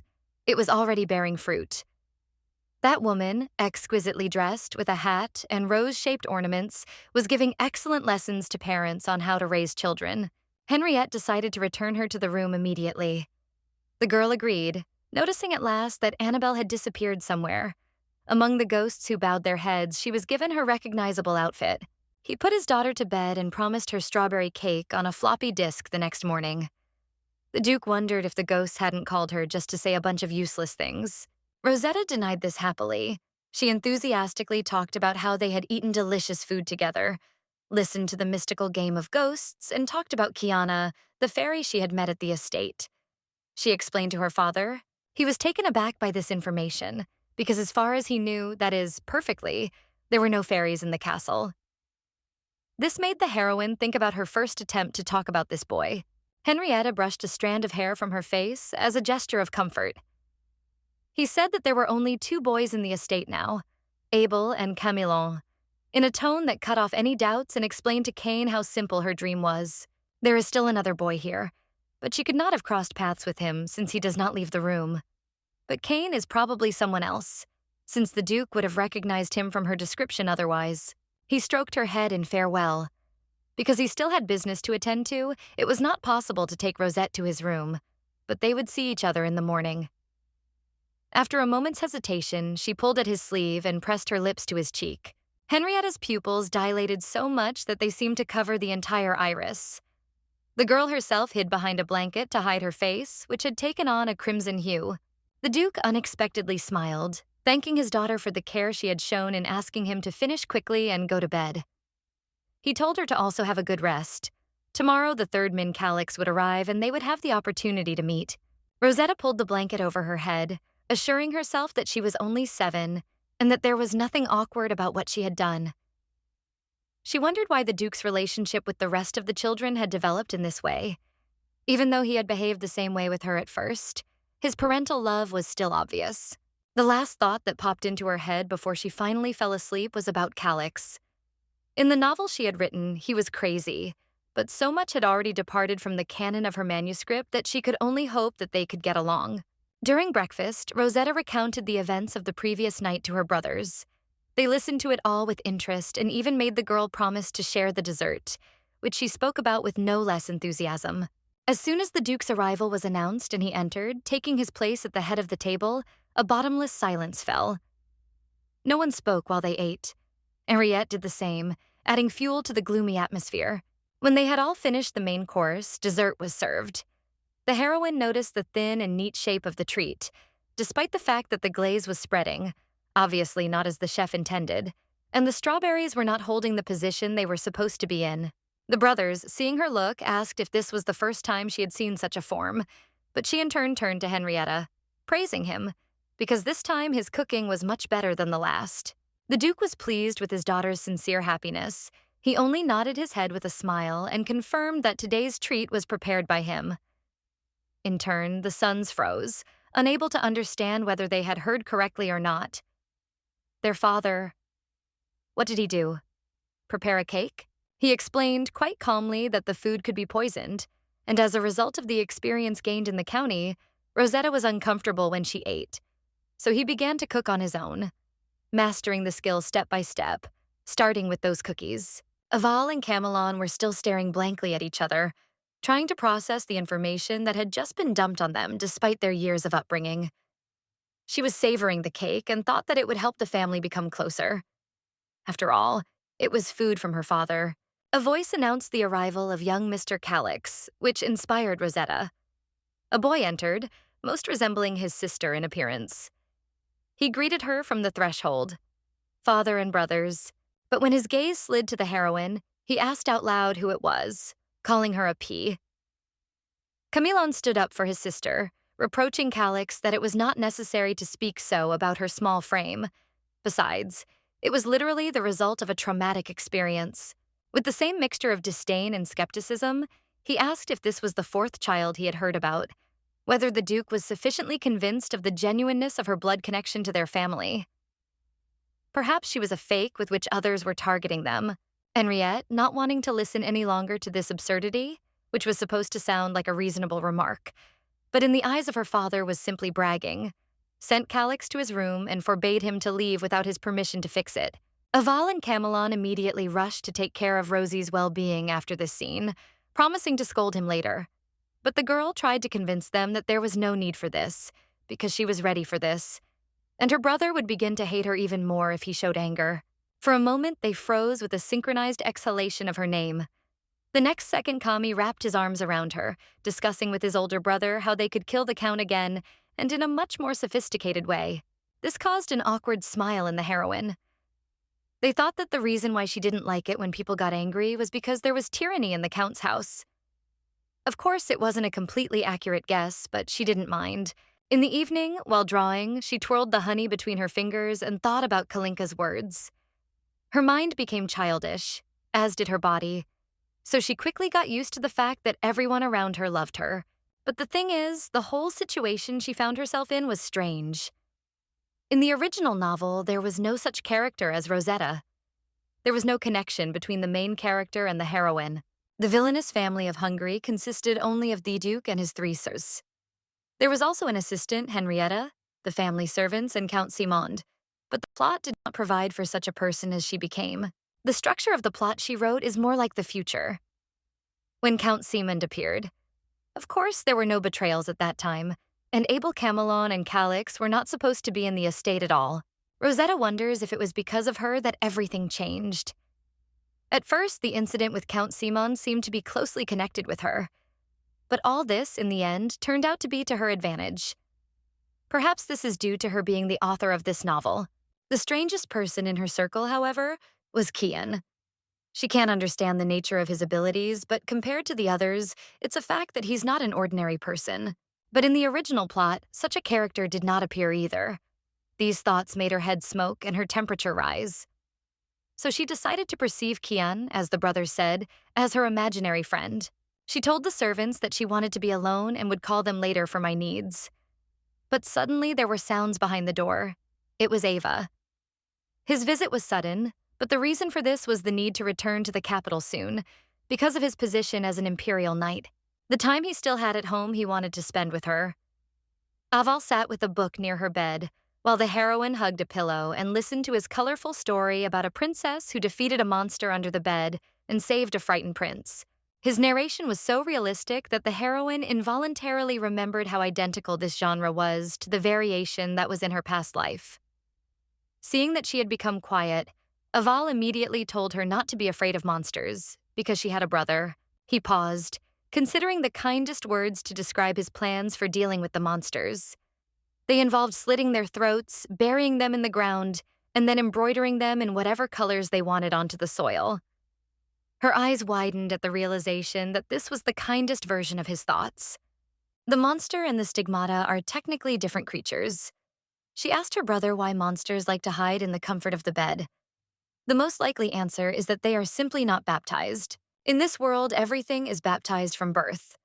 By sunlight, air, earth, and every object in this world, starting with the guardian star. All this so that creatures can breathe, live, and exist even in the dark. This begs the question of what happens to the unbaptized, but the truth is that everyone is baptized. If anyone can be called such, it is either someone who is stronger than this, or someone who cannot be called a living being. While telling the story, he suddenly waved his hands in order to scare her. It was a joke, but the heroine buried her face in the pillow, being really scared. She promised that she would show him her scared look only once. Abel in turn stroked her head, telling her that he was really glad to have her back, and that he had really missed her. He wanted to continue reading to her whenever he had the chance. Already before going to bed, the main theme in her head was that she had become completely naive, like the deists. Everyone around her accepted this, perhaps as compensation for the lack of love in her childhood. But everyone was trying so hard to treat her well, she decided that she also had to make an effort to match it. She was abruptly pulled out of her light sleep by some frightening sound from under the bed. She sat up in panic, trying to analyze the situation. Something really had moved, but Aval had been sitting right there earlier. If there had been something there, he would have noticed. Rosetta decided that there was definitely nothing there. She just needed to make sure by looking under the bed to calm her growing anxiety. She gathered her strength and leaned over the edge of the bed, looking into the darkness in one breath. A pair of red eyes looked back at her from there. Without wasting time, she screamed. Her father came running to these sounds and immediately picked her up in his arms, and her brothers. She could hardly say a word clearly from fear. The Duke ordered to search the whole room, including her bed. After a detailed check, there was nothing there. She was asked what happened. Was there anyone in the bed? With tears in her eyes, she could hardly describe the monster with red eyes. Aval recognized his share of guilt in this, because it was he who read her a story about such a monster, thereby winning her father's displeasure. Rosetta tried to solve this by assuring that she really liked it when her brother read to her. Besides, she is not afraid at all, now that everyone, Henriette, Aval, Millie came, even including her youngest brother, as she called him, causing Calix's displeasure. Although he himself recently, without having time to say hello, called her a P. Aval continued to apologize for this, from different sides, which made the Duke look even more like a thundercloud. The heroine, realizing that this would lead to even greater distance in the family, leaned over and kissed her brother on the forehead, thanking him. Then she turned to Henriette, insisting that the monster's appearance was not Aval's fault at all, and that if he was angry about it, she would stop kissing him. And it worked quite well. They agreed that he would choose his book more carefully next time. The older brother still stood there, confused, while Millie was also waiting to get a kiss. Calix watched for a bit, rolled his eyes and walked out, while the others vied with each other to offer Rosette to sleep together for her peace of mind. Among them, she decided that Henrietta was the safest, since she could still say with certainty that she had not dreamed the creature, although everyone considered it nothing more than a dream. The next day, she kept thinking about that look in those red eyes. Unable to bear it, she slammed the book shut and told the servant that she was going for a walk and went to look for Kian, relying on her own guesses. She moved quickly along the glass greenhouse, calling for the boy. He did not appear, and she insisted that if he did not appear, she would go herself to that lake full of strange hands and danger. After that, Kian suddenly appeared behind her, and the first thing he did was ask her if everything was okay, taking her hand. He was surprised that she herself came looking for him this time for some reason, which she explained was whether he was under her bed yesterday. For a moment it threw him off balance, but then he grinned, as if she had realized it only now. He was pleased, sincerely glad on the surface, that she, although belatedly, had recognized him. He did something similar. He asked because he was angry. She, after all, called him only her imaginary friend. This completely threw Rosetta off track. She mentioned it only mentally, in conversations with herself, so obvious anxieties followed. How could he know this? Meanwhile, he continued to insist that wasn't it a bit out of line to refer to a living being as if he were imaginary? For effect, he carefully grabbed her face and said that he was standing right in front of her. The feeling was strange. His hands were quite cold. Behind his back, she saw those frightening eyes again for a moment, while he apologized, saying that he didn't mean to make her cry. Rosetta removed his hand from her face, accepting the apology, but she demanded that he explain who he really was, reinforcing this by saying that she could not call someone she did not know a friend. Calix's cry was heard, which was addressed to Kian. The question was about who let him into the glass greenhouse. Their conversation was strange. There was mention of his father, as if they had known each other for a long time. Calix straightened his back, still standing his ground. He reminded Kian that he had told him to know his place and act appropriately, finally calling the boy Crown Prince. Rosetta looked at them in confusion. Calix confirmed who else could be the Crown Prince, except the one standing in front of her. Despite the heroine's reaction, Kian smiled and asked if she now knew who he was. Could they continue to be friends? Her indignation regarding the fact that he, after all, called himself a fairy also amused him. Such qualities as naivety and charm pleased the boy especially in her. He told her about it with a completely serious face. Calix interrupted their sweet interaction, demanding that the crown prince leave the greenhouse. Since he couldn't get out of it, Kian offered to lead the heroine to the estate. It all seemed very strange to her. If you think about all the incidents in which they met, it was obvious that he kept silent about many things, or decided not to go into explanations. He answered with a lotion, "I don't know," without going into details about how the cruel Duke of Hungary had taken the crown prince hostage under the pretext of teaching them magic, as one way to undermine the imperial power by holding them as puppets. The boy continued to smile sweetly, treating the topic as something uninteresting. His answer to the question that all this time what he had been doing was magic was followed by a statement of fact, since Rosetta herself must know that her father was an outstanding person. One of the dissonances with the attempt to put together a complete picture of what was happening was her attempts to find out something about him, which brought no results, because it was not possible to find people who knew him. For Kian, this was a matter of course, since she was the only one who knew his real name. He asked her not to think about the good, no matter what happened, saying that if she could be afraid of him even a little less, he would be happy. It still seemed incredibly confusing to the heroine, so that meant Kian was human. Then all those amazing things she had to see. His magic. It would be difficult for him to imitate the crown prince. But what did the warnings from the ghosts mean then? They ran into the heroine's brothers near the entrance to the estate. They were surprised by the fact that Rosetta's imaginary friend, whom she was talking about, turned out to be the crown prince. Millie immediately wrapped his arms around her and thanked the boy. But then they were on their own. If they think about it, it was Kian who told her about the relationship between the Hungarian family and the Imperial family. The latter is currently supported by the Duke, and the current emperor and prince act as puppets to protect the Hungarian family. But in that case, Kian must harbor hatred towards this family. Henrietta then joined the group, and when he saw the crown prince, he politely bowed his head and asked how his day was going. The boy was no less polite, answering that it was calm thanks to the Duke. Henriette caught Rosetta's eye on the whole scene and informed Kian that it was time for him to return. Aval was also heading to the Imperial Palace tomorrow, so he would accompany him. Kian expressed his regret about this. After all, he had worked so hard to become the girl's friend, which caused a pause in the conversation, drawing all attention to their exchange of glances. The conversation will continue with the fact that Aval should also prepare for tomorrow's return in advance. And for Camelon, in turn, the Duke invited a tutor and classes will begin tomorrow. It was time for her and Rosetta to have their usual snack and tea. It was a good idea, of course, but leaving the brothers with Kian didn't seem like a good idea. She suggested that they all eat together.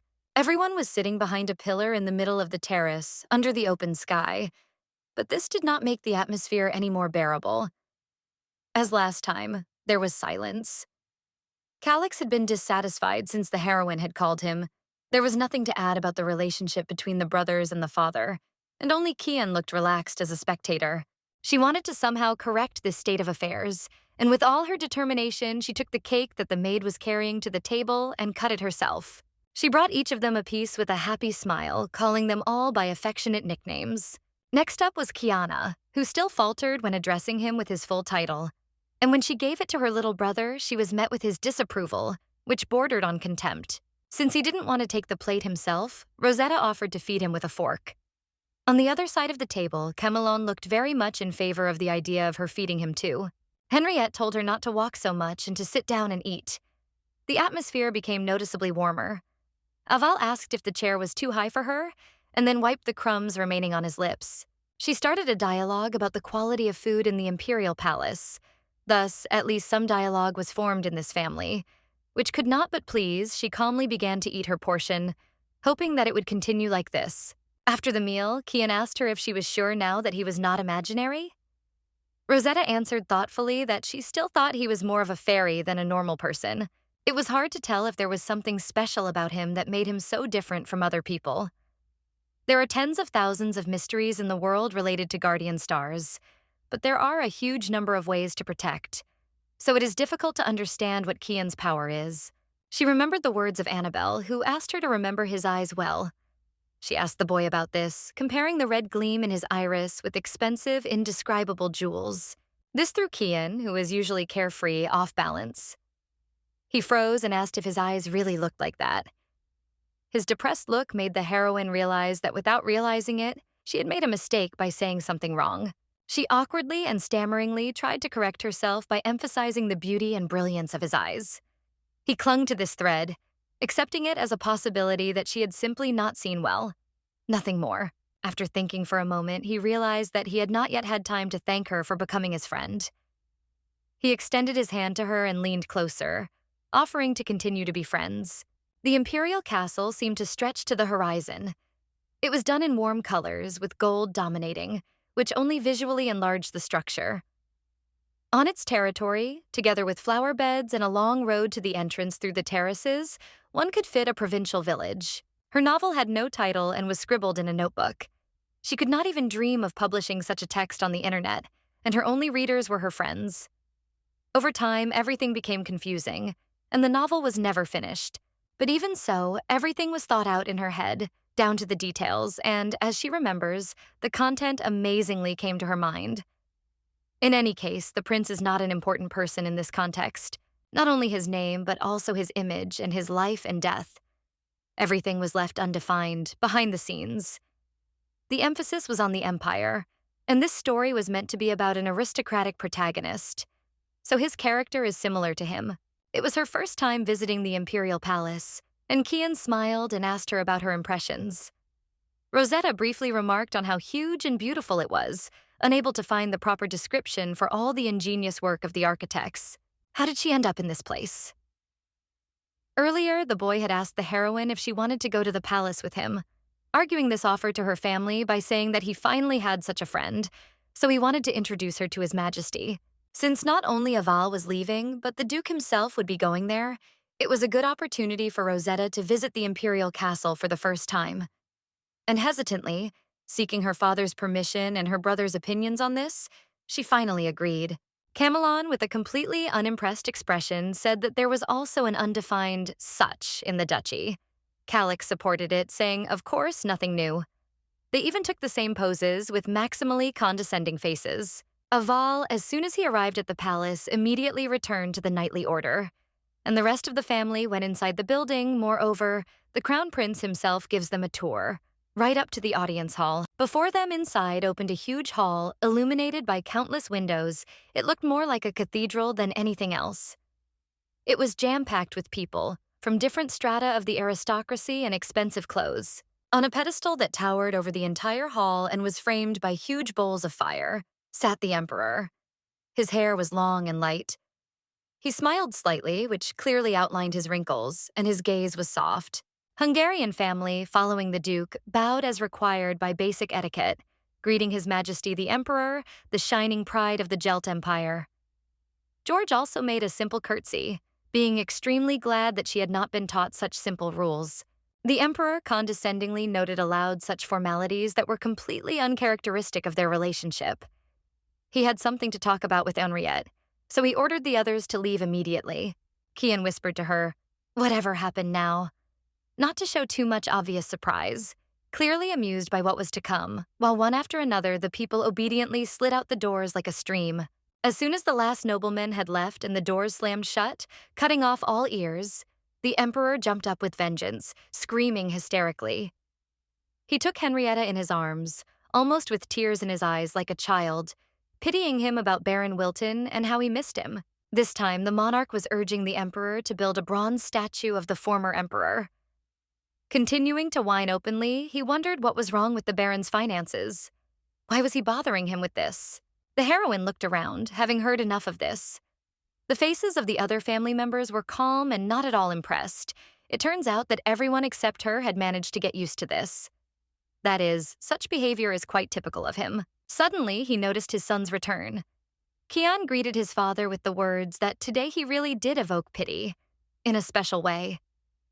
That was all the Emperor could do to make a short remark to watch his words, however, said in a rather hysterical tone. If you think about it, the original version of the Emperor's figure was like that, untalented and weak-willed. this man was someone who was completely unsuitable for the position of the supreme ruler.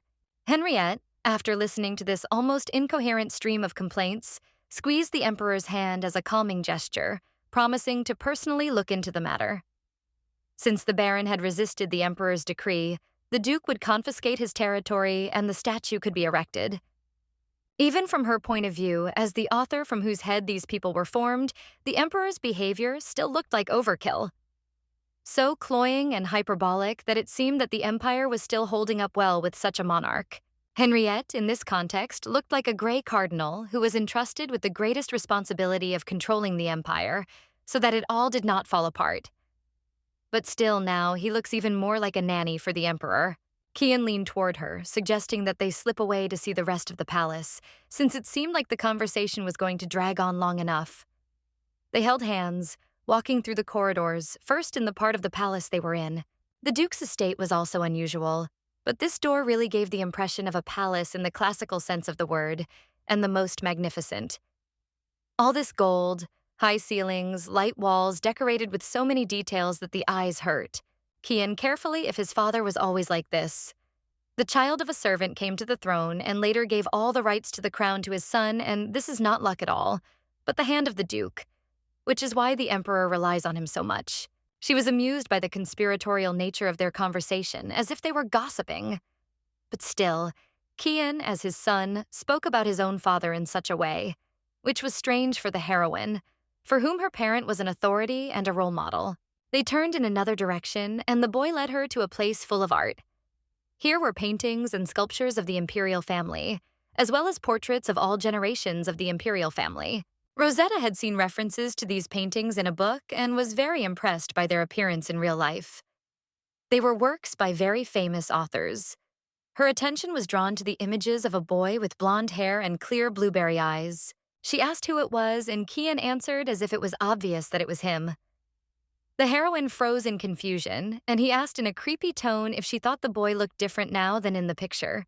He grabbed her hand gently but demandingly, asking several more times, their two figures casting a shadow on the portrait. Her silence was obvious, as he thought. Rosetta sees the real him. The girl tore her hand from his grip and ran wherever her eyes took her. She called for her father and brothers with tears, completely unable to understand how such things could happen. Calix at full speed, not looking around. Seeing the heroine's condition, he interrupted himself mid-sentence and shook her, trying to bring her to her senses, still being hostile and resisting when he was called brother. As Kian approached, Rosetta hid behind her brother in fear, begging for help. He apologized if his joke was too much, which only sent shivers down her spine. It became clear to her why Henriette hadn't recognized him when she asked, and why Kian had reacted the way he had to the snow incident. He didn't just look different from the Imperial family. He wasn't even human. She was burdened by why a character who was not in the original appeared, and with such power. Despite his apologies and attempts to make peace, she screamed more and more, and the scream was desperate, like a nervous breakdown. For a moment, Calix spread his arms, forming a protective wall for her, and asked His Highness how he dared to offend a member of the Hungarian family.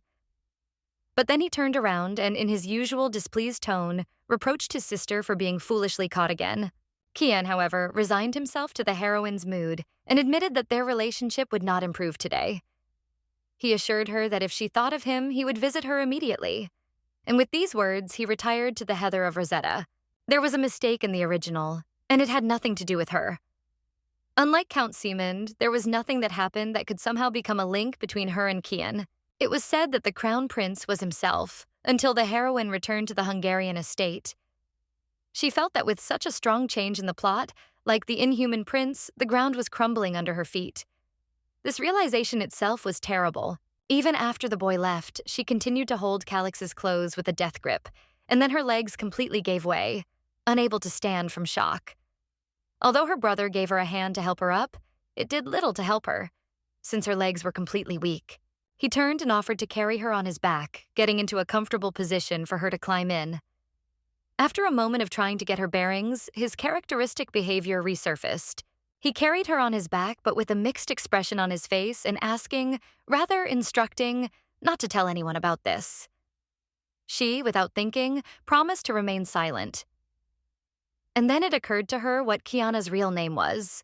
Calix answered without enthusiasm, saying that he didn't know and why he should be interested in it at all. This was quite typical for him, because the younger brother never paid much attention to others. They soon met the rest of the family. She cut off her brother's story about the reason he was carrying her, adding a terse explanation mid-sentence that her legs were just hurting, frantically trying to change the subject. Rosetta turned her attention to Aval's presence here. The summoning of the royal knights had been delayed a bit, so he would be able to stay at their estate for a while longer. He looked very happy at the thought that they would be able to spend more time together. He picked her up in his arms. The girl's mood noticeably improved from the realization of how many people were on her side and caring about her well-being.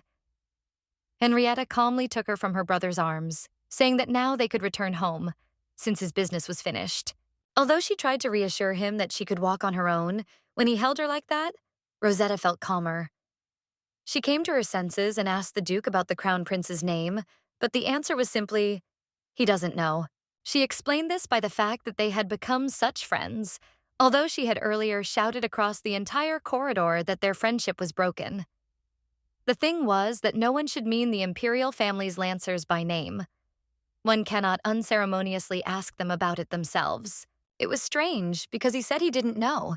Not that he shouldn't know. And given the relationship between the Duke and the Emperor, was that even reasonable? The set of facts didn't fit together at all, as if it were artificial. The most inexplicable thing was that not only did everyone not know the name of the Crown Prince, but rather everyone thought they did not know his name. When Aval and Camelon heard this question, they looked uninterested, and there was nothing in the records. Ennis, whom the heroine accidentally asked, answered exactly the same, with a memorized line. And even the people who are engaged in the upbringing and education of the Crown Prince did not answer anything useful, thinking exactly the same, accepting this as some kind of subtlety of etiquette. All she heard about this was that she had become so close with His Highness. It was wonderful. He was such an outstanding person. Those beautiful blue eyes and golden hair were the symbol of the Imperial family. Only in Rosetta's eyes he looked different. The girl didn't even notice how she had drawn herself, having managed to depict her father and brothers in portraits, and last of all Kian, as he was in her eyes. Dark hair with a red tint, deep crimson eyes, and clothes to match. It was as if he consisted of one dark color scheme. Raising her head, she saw the impenetrable night in the window and was surprised at how quickly time had flown. Probably the time had already passed when the servants came and announced the hour for sleep. The corridor was dark. She walked along it, calling her servants by name, but it was completely quiet. Only the curtains swayed in the wind. Each time she was escorted to the room, so now Rosetta did not even know where the lanterns were. A little further, she suddenly came across the bloody body of a knight. He was barely breathing. He was trying with his last strength to push her to run. This seriously scared the heroine, because the estate was protected by a barrier and magic. The voices of the servant signs sounded, also broken and exhausted, like the knights. They said that they could no longer prevent the magic. The killers had invaded. They were trying to defend themselves, but their bodies were immobilized. She should run as fast as she could to the Duke, Calix's room. Near it lay the lifeless bodies of knights with their throats cut. Rosetta rushed there without any hesitation. Hungarian estate is protected by a woman with silver eyes and a veil that covers half of her face. She is the guardian star Henrietta, and she has an incredibly strong protective field. To destroy it, you need to have power over the force that destroys all witchcraft and magic, and this is practically impossible. Only if there is an obvious abyss of greed. Blood already decorated the half-open doors of the room.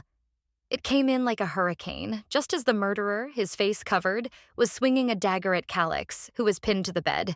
Rosetta, trying to think as quickly as possible, threw a vase that was standing right next to her at the figure in the dark. It did no damage, but it turned the attention away from the killer, preventing him from delivering the final blow. Calix tried to shout to her to run and call her father for help, but the figure simply slammed him against the wall, shutting him up and moved towards the girl. According to him, there was no point in running to Henriette because the others had already gone for his soul. The brother on the bed was already screaming something else, uselessly assuring the murderer that she had nothing to do with them. But the second one continued his speeches, that they should blame their father for this. Probably the girl wanted to live a long life. Can a cornered mouse bite a cat? These were his last words. As he raised his hand for the final blow, sounds were heard as if he was being squeezed from the inside.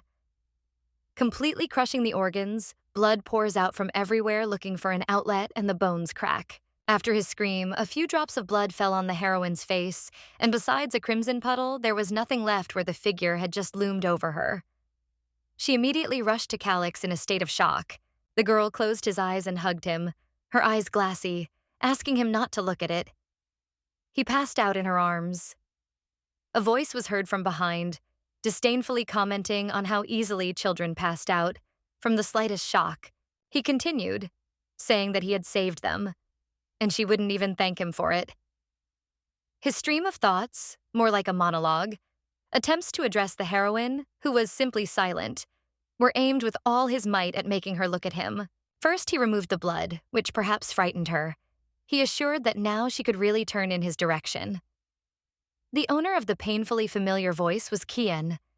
He stood with a strange hand, seemingly inhuman, with blood flowing from the short one. The boy immediately removed it, leaving only a trail of black smoke in the air. Rosetta sat completely disoriented on the bed, hugging her limp brother.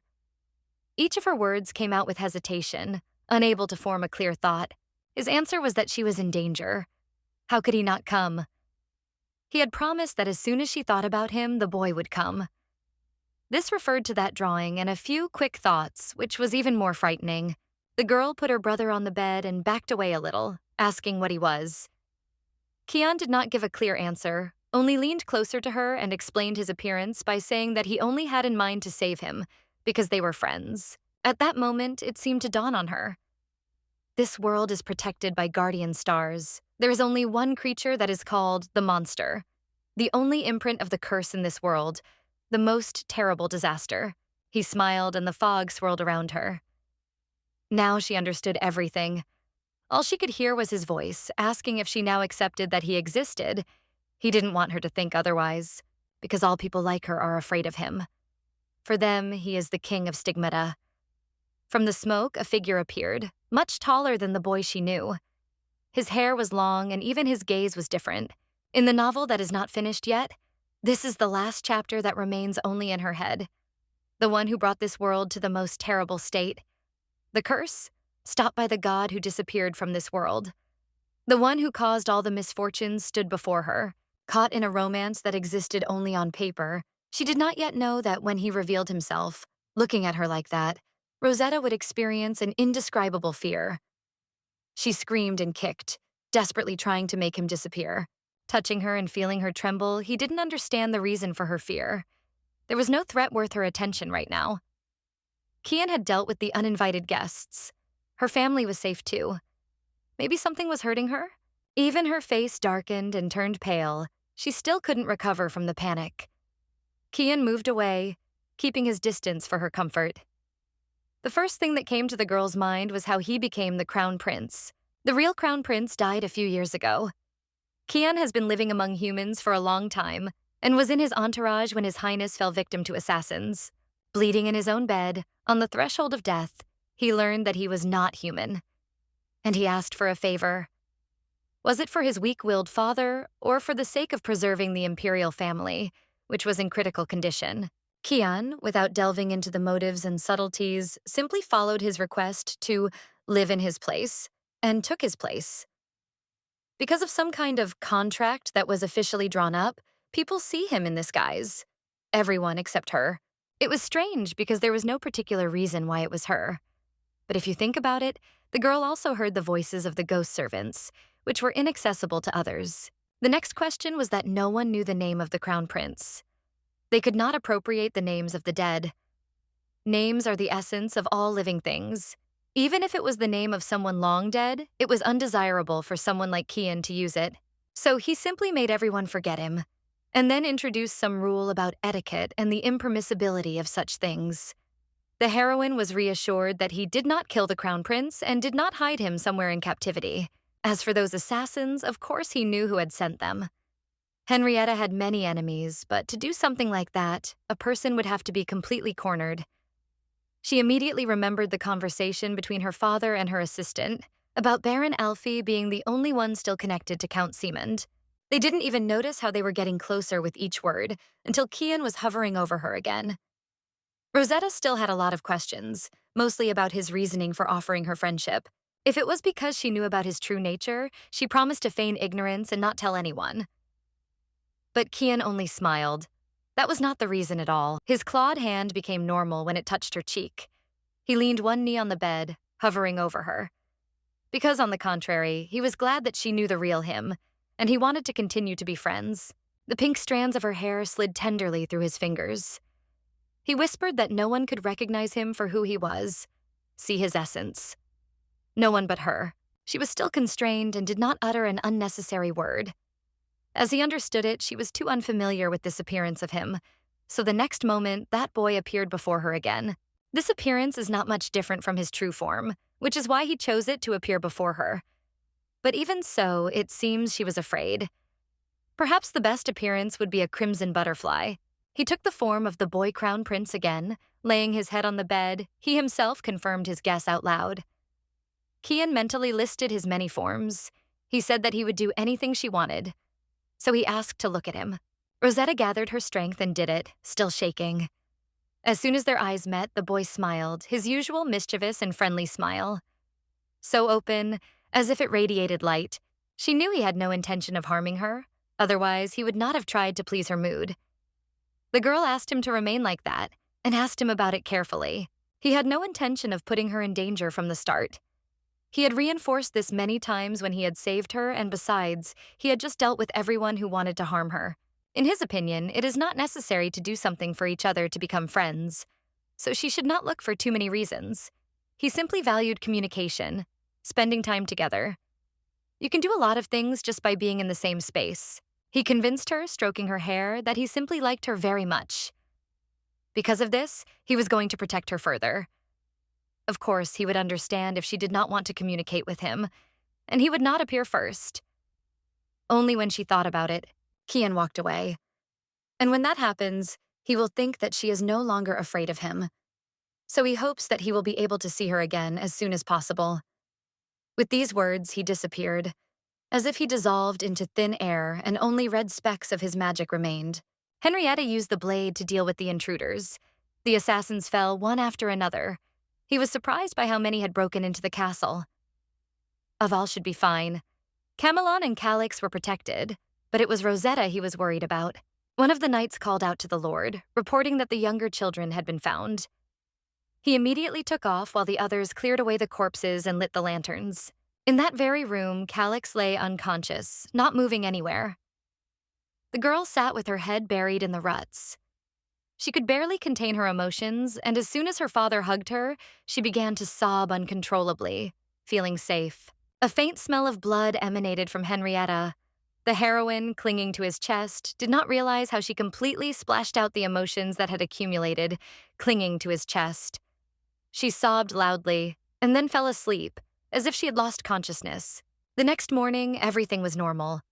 The bodies of the servants and knights were removed. They were buried without much formality. There were some unexpected victims, but it is said that most of the attackers were killed and 2 were captured. It is assumed that Baron Alfei sent the attackers. He did everything to bypass Henrietta's magic and the defenses of his house. The legs were defeated because they underestimated his skills, including his swordsmanship. Aval was also able to repel the attack with the power of defense, and he had the necessary skills after being a knight, and immediately went to Camelon. They say that the 2 of them successfully dealt with everything. Except for the servants, the biggest victim was Calix. His arm was broken, bandaged, and also had a magical seal, and his memory was damaged. He didn't remember anything from yesterday, good or bad. Rosetta's eyes were swollen from crying, but he didn't need to know that. His memories ended where she came into his room and threw a vase at that killer's head. She was asked why she went to Calix's room. Even if she told them about Kian, they couldn't do anything. So how much she should tell was questionable. It was late. None of the servants came, so she went out into the corridor herself. And all the people there were lying on the floor, bloody and lifeless. They were lying near her younger brother's room, and she, driven only by adrenaline, threw the vase. With each detail in this story, the anger around her thickened, for the fact that she had to endure this. She continued. They said further they approached her. Her face became increasingly pale. Especially this reached until at the moment Kiana appears. Henriette came over and squeezed her shoulder comfortingly. Rosetta had explained enough for them. She shouldn't remember such terrible events anymore. After all, she was still a child. He also made the same gesture to Calix, patting him on the head, which visibly surprised him. His eyes widened, and he didn't know at all how he should react to this. The Duke ordered his assistant to gather all the servants as soon as the estate was in order, because they would take revenge on the Baron for this. An eye for an eye. And he told the children to go for treatment and rest. Most likely, he would have a lot of things to do. Aval immediately jumped up, offering his help, rather insisting that he would help, being useful enough. Even Camelon did the same, and they left with their father, leaving the younger ones alone. The heroine was glad that there was a magical device for healing, which Calix so needed now, and that no one asked her about the details. The king of Stigmata. When she had encountered it yesterday, she had been in a hurry and had not been able to think it through properly. The question of the safety of her friendship with him and his motives as such was still acute, having been chewed over several times from different angles, usually from Stigmata. These are monsters without self-knowledge. They cannot exist on par with their king. Among her guesses to the question, why me, was also the thought that perhaps he knows about the original novel. The narrative is very confusing now. The Stigmata Rabbit was originally a character in the last chapters, and the most significant villain who appears first was 18-year-old Aval. But there were still about 3 years left before that. Then in the chain came Camelon and Calix, and the last final boss, Henriette. He summoned the king of Stigmata. Because of him came the sad end when the whole world died. Kian's words, that he would not appear first, but that her thought could summon him. Rosetta shook her head frantically, trying to convince herself that this did not count, because her reasoning concerned only the sequence of the plot. Calix asked why she had not been afraid yesterday. When she answered that he was in danger, her brother began to scold her. It was very reckless. She, after all, was also putting herself in danger. She had no protection yet. What she should have done was call her father. She felt sad. Of course. Her actions did not help in any way.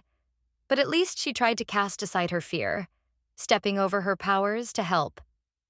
This was incomprehensible to Calix, because from the very beginning he had protection, which meant that in any case, everything would be fine with him.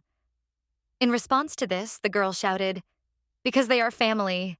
Calix himself may not think so, but the heroine tried to convey her thoughts to him under the disapproving inserted confessions of her brother. He does not like annoying people, and initially there were many in their house who wanted to use the boy by deceiving him. The conversation continued in the direction that the heroine was simply teasing him. Even if he didn't like her as a person, he must feel some gratitude, which only caused a blush on the boy's face. Calix is rude, but he can't lie. Now she was surprised that she hadn't noticed this before. He barely managed to utter a word of gratitude, and that with his share of discontent. I wonder how he'll react when he gets the drawing. A portrait of himself, with his characteristic angry expression. His face is completely twisted in irritation. She told her brother that she had something for him. The doctor examined Rosetta. After carefully studying the girl's condition, he told her father that it had noticeably improved, but it must have been because of the fright that day that she was constantly having nightmares. When this happens, family members are there to help them feel safe. Henriette picked her up, asking if she had had a nightmare today. The answer was not just yes. The truth was that she hadn't stopped having nightmares since that day. In her dreams, she relives the events of that night several times. Sometimes she or Calix is killed before her eyes. At some point, faceless people, unrelated to that day, appear and condemn her. And many threw stones at her past. Henriette lately. She suggested this to Calix as well, but his reaction is obvious. He rejected it with irritation because he is not a child. Rosetta asked her father if it would be uncomfortable for him to sleep with her in the same bed. But what discomfort could there be from a small child in a large bed? As he reassured her. Since she couldn't sleep, he suggested singing a lullaby. He began singing low notes, songs about the beauty of the sounds around him, but already on the second sentence the girl interrupted him, saying that he was doing it wrong again. After that, she suggested singing it herself. The voice in her dream asked her if she could promise him that she would definitely return to where he was. He continued his speech despite her screams. If she died, then only before his eyes. If she lived, then only before his gaze. If she could not promise him, after that, Rosetta woke up, abruptly feeling a burden on her soul, although she did not remember the content of the dream. Henriette was sleeping. After thinking for a while, she put on her slippers and got out of bed. Even though it was night, it was so bright outside. Henrietta strengthened the magic even more. She went out onto the balcony and decided to call Kian for a talk. Ideally, she didn't want to, but if she couldn't escape reality, it would be better to face it. As soon as she said his name, streams of magic swirled around her and a boy appeared before her, holding an apple in his hand. He took to calling her little friend, which he did at every opportunity. Kian handed her the fruit, causing confusion. He must have thought that she liked these fruits after that day in the garden. Noticing the slightest change in her expression, he asked what was more distasteful in that case. He was once to meet his friend, but she did not share such enthusiasm. Although at first the boy arrived in high spirits, now his mood noticeably fell. Somewhere in the distance, strange shadows were visible in front of the estate. Something similar, like fetters, was wrapped around Kian's figure. The apple fell from her hands. The nickname King of Stigmata also referred to the fact that Stigmata always followed him. The reinforced barrier that Henriette Hungary, the strongest mage currently, had been strengthening for several years, suddenly stopped working. She knew what it was, and she thought she was ready at that moment. But now, standing in front of him, her body was shaking. Rosetta reminded him of the offer to become friends, asked if it was still valid. A lot had already changed compared to what she knew about the affair. So maybe this is possible. She offered Keanu a deal. Friends value each other, so her condition was to promise that if he became her friend, he would not harm anyone. Maybe there would be a reason why she couldn't call him right away. As her friend, he must not harm the people around her. That is, the ghosts, knights, servants, and family members. Kian agreed to do as she wished without hesitation. He took her hand and brought it to his lips. So she should not be afraid of him, as he assured her. If she called him, the boy would come anywhere, listen to anything, and also take care of her. He only asked her not to get tired of him, as he was attentive. He continued that it was okay if she didn't care about Kian in return. He was giving Rosetta permission to hurt him and treat him however she wanted. It made her think that maybe the end of this world as she knew it would change. She was beginning to doubt how much the assurances were worth trusting. Suddenly, the door to the balcony opened and Henriette stood there, looking completely confused as to why the crown prince was there in the middle of the night. Kian snapped his fingers and performed some machinations that decolorized everything around and made her father freeze in place. This led to the conclusion that the heroine really did receive the most powerful guardian star. Remember just now, everyone was forced to sleep, but only she did not succumb to these charms. He jumped on the stone railing, asking if in the future her family offends her, to tell him about it right away. He will calmly eliminate them all. Rosetta reminded him of the promise he had given her, not to harm anyone around her. He brushed it off, saying that if not the opinion he would change someday, he would be there. But then he obediently disappeared, with the promise he had left to meet again. This time, Henriette opened the door again, wondering what she was doing alone on the balcony at this time. It seemed he had forgotten what had happened a few moments ago. The girl explained that she had a nightmare and just wanted to get some fresh air, also apologizing for leaving without asking. The Duke picked her up, fully accepting this version, and she can go wherever she wants on this estate, but it is advisable not to disappear one night. If she had a nightmare, she should wake him up. The father had no desire to sleep peacefully while his daughter was tormented by nightmares. He carried her back to bed in his arms, and Rosetta clung to it, convincing herself that everything would be okay, time after time. The last summer, from this day on, she will live in the Hungarian estate in the capital. In words, it was only an estate, but in fact, it turned out to be almost a real palace, with architecture to match the Imperial castle. They say that the Emperor's birthday celebration will take place in a few days. Calix, on the contrary to the giggles of the rest of the family, Calix was straightforward, saying that the celebration was just a pretext, and she was pretending, or really did not know the real reason. The servants laughed at this scene. Seeing the completely confused heroine, Fina leaned closer, explaining that they were talking about her birthday. Until now, she had not attached much importance to this, and had not particularly cared about anything of the sort until the family appeared in her life. Therefore, she completely forgot about her own birthday, but these people remembered, which warmed the soul. The banquet on the occasion of her birthday will be held in the Imperial Palace along with the awakening ceremony, so she will need to take part in it. They spoke about it so simply and casually, saying how long it had been since their family had held a banquet, as if the Imperial Palace, that is, the greatest power of the empire, were their ordinary neighbors. Although if you look at the relationship between the crown and the duke, it would be quite appropriate to say so. Also, the fact that they would be going to the Imperial Palace meant that she would be meeting Kian again, the topic of which was still vaguely hanging over her. Henrietta stroked her head, which was still strange to her sons, causing them to stare at the sight. He said once again not to worry about anything. Better to think about the gift she would like to receive. The brothers picked up on this topic, asking her even if her desired thing is immaterial. Calix answered that perhaps if she says, he will think about it. This was completely unexpected for her. Therefore, the heroine promised to think about it and give them an answer immediately. In this case, Camelon, radiating light, suggested going to look around. After all, they had arrived in the capital. There was something to see, something to look at, and something to buy. It was a good idea, since it was her first time here. Henriette wanted to go together, but suddenly an assistant said that a message had arrived from Duke Elidor. This required his personal attention. So they went for a walk around the capital themselves, taking a few guards with them. They wandered between Gothic churches whose spires towered over houses and counters full of delicious food. The streets were full of people, bright flags and confetti. It provided excitement for any child. Rosetta was beside herself with delight. She and Aval ate kebabs on a stick, saying that if he had known about her interest in this earlier, he would have brought her here long ago. Cami and I looked at the sights around us, and Calix was forced to almost constantly run with her hand. The brothers offered her mountains of huge packages with gifts, which she refused so convulsively that soon her hands went numb. This festival will last for several days.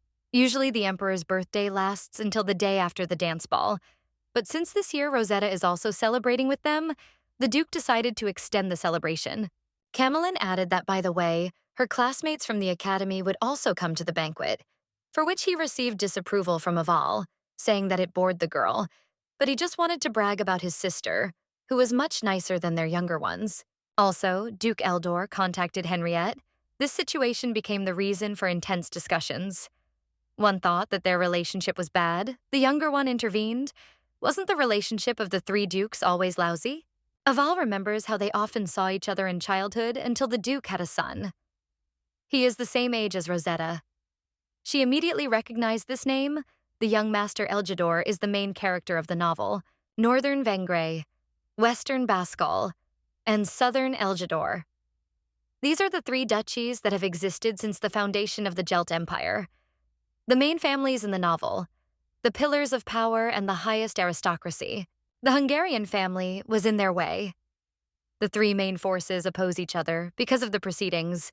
The end that the girl described happened.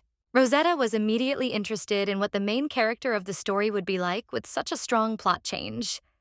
She asked her brothers about it, arguing that if she was the same age, she would like to be friends with him. In fact, due to the radical changes in events that are now completely beyond her control, it will be easy and beneficial and useful for her to get closer to the central figure. Besides, she is now among the villains. Brothers, in response to this, all started the same thing.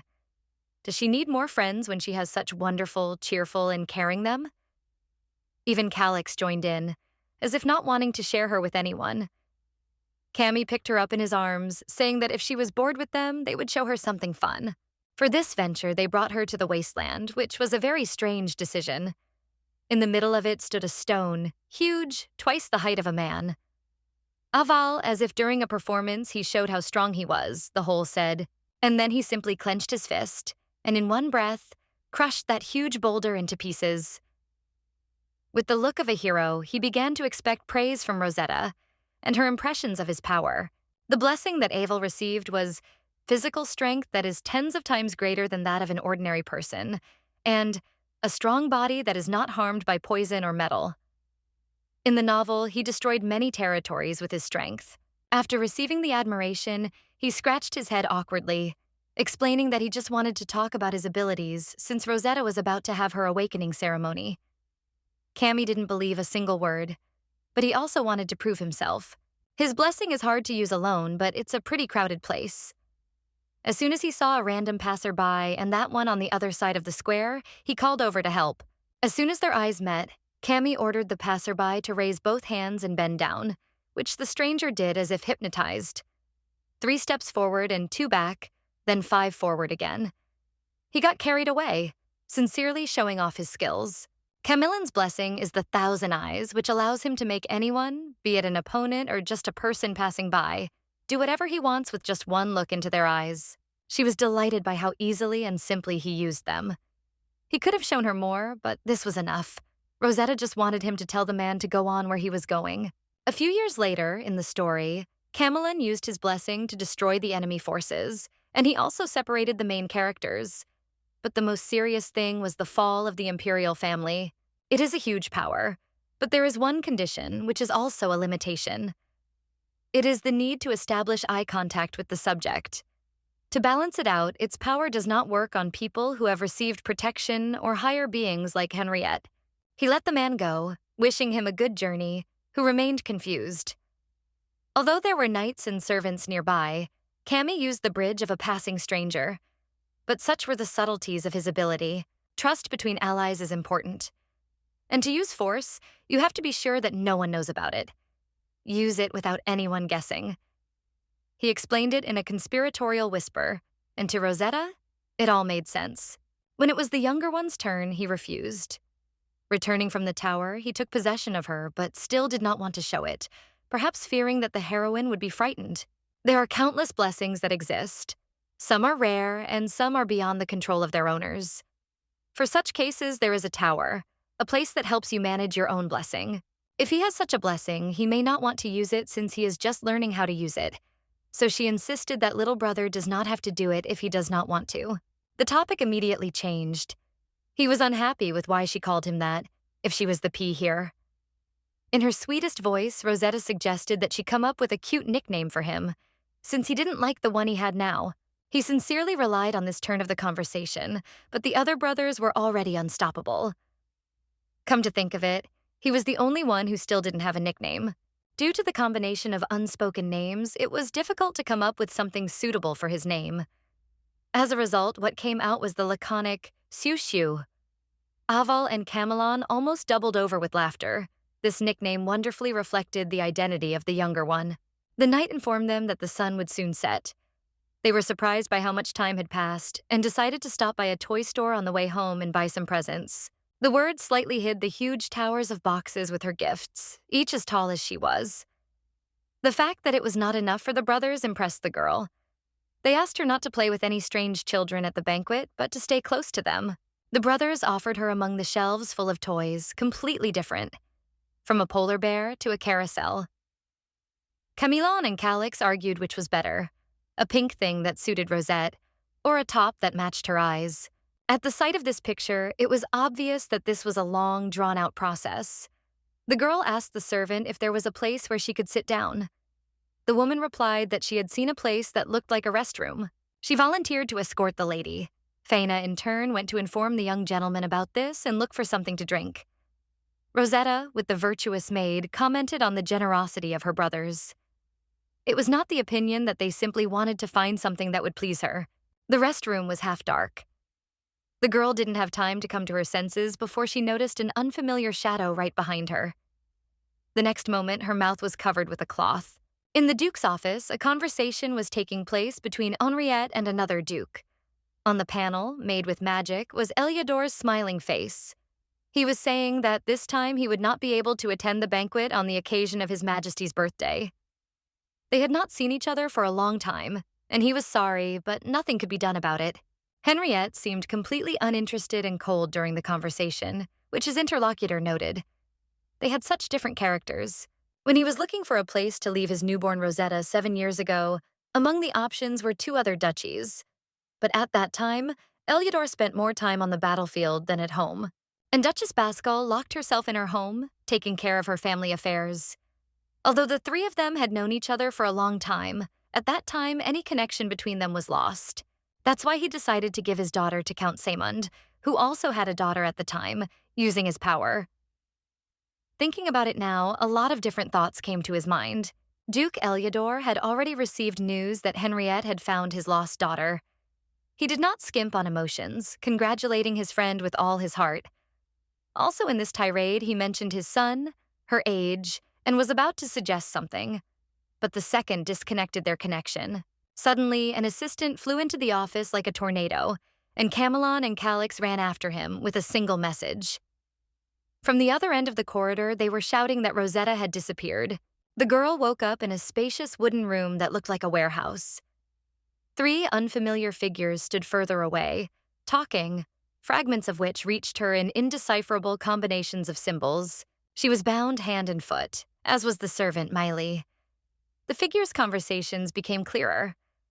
They were saying that the store was in delivery period, so the back door was open. No one had to make any effort to steal her. One just walked in and caught her.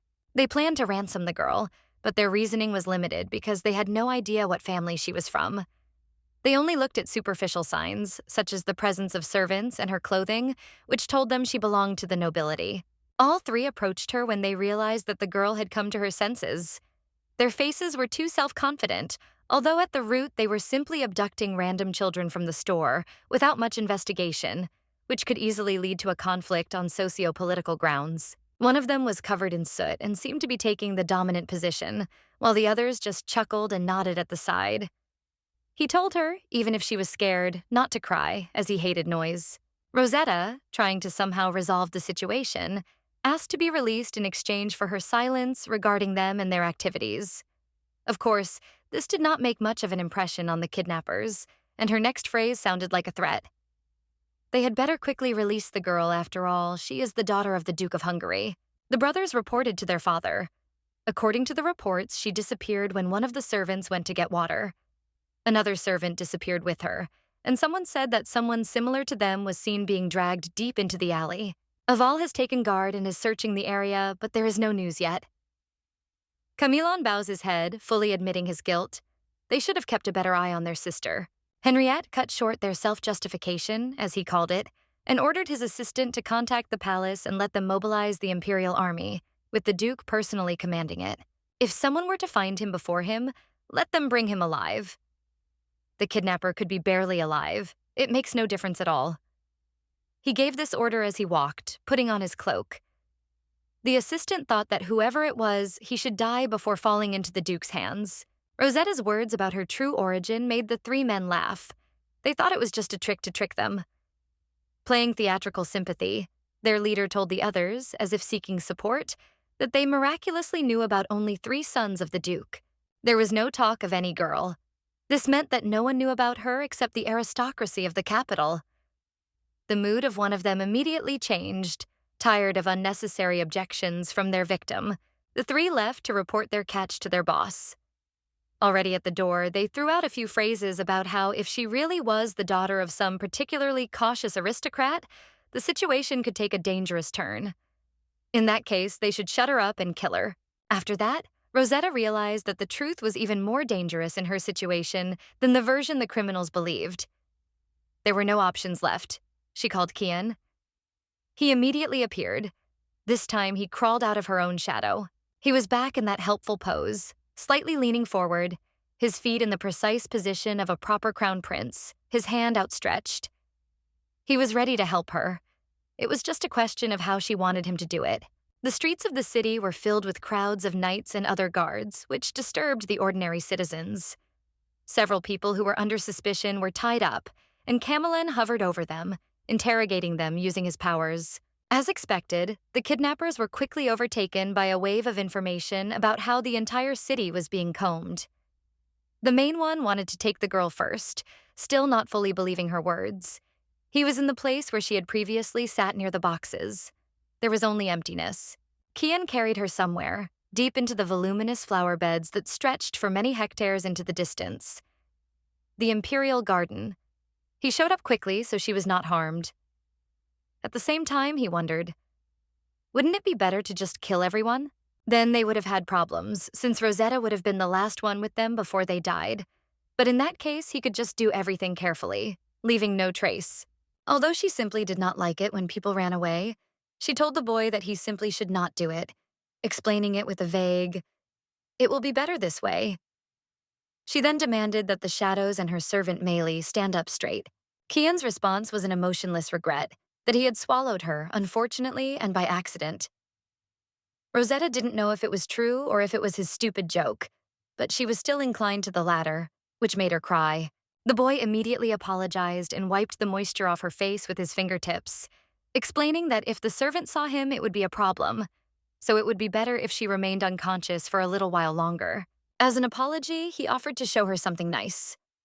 Having grabbed his hand, the girl did not have time to understand what had happened, as suddenly she found herself in the middle of a luxurious construction with bridges and platforms. This place was called the Secret Garden. It was different from the Imperial Garden they had just been in, its atmosphere and architecture leaning more towards a more ornate version of the glass greenhouse at the Hungarian estate. Kian reached his hand towards Rosetta's face, drawing her attention to the beauty around her. So many flowers. One of the petals fell on his hand and immediately burned to ashes. To distract her from this sight, the boy leaned closer and touched his lips to her forehead. His lips were very cold. She started rubbing her forehead as soon as he pulled away, which genuinely amused Kian. Her reaction was truly hilarious. He was not leading her along the paths of that garden. And although it was already late and her family must be worried, she could not refuse him a walk inside as well. His help made it especially difficult. All the time when she wanted to return to her family, he suggested more and more new places to see. The criminals were caught. They screamed hysterically in the middle of the hall, while a man with a sword was moving towards them. They desperately tried to justify themselves with all their might, but Aval's emotions took over with every word. He was stopped one step away from murder by his father, who entered the room and ordered his son not to act rashly. The interrogation was not over yet, and Henriette himself did not give permission to execute them, so Aval should pull himself together. An assistant named Nivel brought Camelon. He used his powers to penetrate the mind of one of the criminals. Inside, he found only confirmation of the words. So they officially did not lie, unless stronger magic was used. But that is impossible. The assistant asked what he should do with them, since they were no longer useful. At first, Henrietta's answer was simply, take them away and kill them. But then he remembered how his daughter had asked her worst offender to be judged by the law. Calix also joined the search. He offered to use his power to search for Rosetta, which impressed his brothers. The Duke thought for a moment, looking at him as if evaluating him, and then spoke. If he could control his power, then fine. But if he couldn't, then this wasn't a situation where he could overdo it. Calix remembered his sister's furious attempts to get closer, to show that she was safe, and he was ready. Fully confident that he could, the boy walked out of the room. On the freshly mown lawn, his legs danced something reminiscent of a run-up. Horns appeared on Calix's head, milky-colored with green, which echoed the color of his eyes. In the evening, when the sun was no longer visible on the horizon, this garden sparkled. Really sparkled, with different colors, like a kaleidoscope. Kian confidently led her to different places, and each one seemed more beautiful than the last. One moment, they were eating fruit from a tree that looked like a cosmic luminary. The next, her dress was fluttering in the wind among the tulips. It was all so mesmerizingly beautiful. Her heart especially skipped a beat when they came to the edge of the slope, where the full moon was clearly visible, illuminating the lonely trees. She wondered if this garden was too big. The thing is, they were now in a space that Kian had created with magic. While he was here, he was decorating it little by little to relieve his boredom. Rosetta. The king of Stigmata was amused by this hobby. If he likes to decorate the garden in his free time, then this is a very good phenomenon. It is a special place that only those he personally allows can enter. That is why it is called Secret Garden. The girl thanked Kian for showing her such a beautiful and secret place, and she didn't have the chance to say it before, but she is also grateful for saving her from Meili. She made another attempt to insist on returning, since they had already seen everything. This time Kian agreed. Taking her hand, he carried them to the Imperial Garden, explaining that there were people there who were not looking, and in order not to miss them, they could stay here and play with more. He used that loophole again to spend as much time together as possible. But she couldn't go back on her own. And since her family would soon find her here, why not stay a little longer? They sat together in the midst of a huge cluster of flowers of different shades. Kian, seeing her delight, picked up one, a pink one, the most suitable for her, and pinned it to her hair. Then Rosetta tucked one of his ears, red like the color of his eyes. His expression at that moment amused the girl, and she laughed, saying that if he had long hair like hers, she could weave flowers there. Since she liked long hair so much, he instantly made himself even longer than the heroine's. They sat together on that lawn while Rosetta braided flowers into his hair. She picked the most beautiful ones that reminded him of him. The result was very beautiful. His jet black locks were sprinkled with red buds and flecks of white, something she acknowledged. Kian asked if he should keep it that way if she liked it so much, because he wanted to look pleasing to her eye. Come to think of it, he looked pretty scary in his Stigmata king form. She asked him what his true form was then, even though she liked it. The appearance she saw him with that night was the closest to the truth. She was crying then, and there were too many shocks then. The adrenaline in her blood did not allow her to think clearly, so she did not see it properly. Only long hair was imprinted in her memory. He said that he could take any form he wanted, but right now he wanted to look like the one she would like to look at the most. Among his forms, there is also a very scary and disgusting one. Perhaps he should not show it, only if she wants. She declined the pleasure, given how he had described his appearance. Instead, she wondered if this appearance was one among others. Then which one was it? Or suggested showing his other guises, for example, the next moment it was not her father who appeared before her, or rather Kian, completely repeating the appearance of the Duke. And the voice was appropriate. He smiled strangely and uncharacteristically for her father. Then among the flowers, Aval was holding her hands.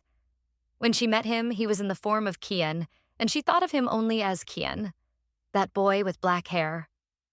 Now she knew that he was able to turn into anyone from her circle and speak with their voices. The realization of this created a strange, new feeling that made her body crawl. Then he turned to Camelon and Calix. Both of them, especially the younger brother and Henrietta, found Kian's manners strange as she described her impressions. He turned to her father again and said it would have been better if he had been able to be her protector from the start. She, catching the context, reminded him of his promise not to harm any of her family members. Her cleverness was a feature that particularly attracted him. Of course, that thought was just a quick idea. Nothing more, he always listened to her. Instead, he asked which appearance seemed best to her. Rosetta almost said what she was thinking. She stopped herself in mid-sentence when she wanted to say that. No matter how you looked at it, they were all scary. It upset him. Whatever he did, it scared her. From this sadness, he turned into a sphere with shadows, similar to a stone. It seemed cute but so fragile. She tried to smooth things over, asking if she could touch him. After that, Kian caught her interest in small things, changed his appearance again. Before her finger could reach the stone, a coal-colored fox was already standing in front of her. It was the image of the creature he had seen earlier, although it was uncomfortable to be in the form of a four-legged animal. Still, if she liked it so much, he could stay like this for a little while, in exchange for a promise to see him more often. She carried him around in her arms as she found this form of his incredibly cute. Of course, he was charming, but she asked if he was crying too loudly, to which he replied that it was not him. Suddenly, a scream was heard from the garden.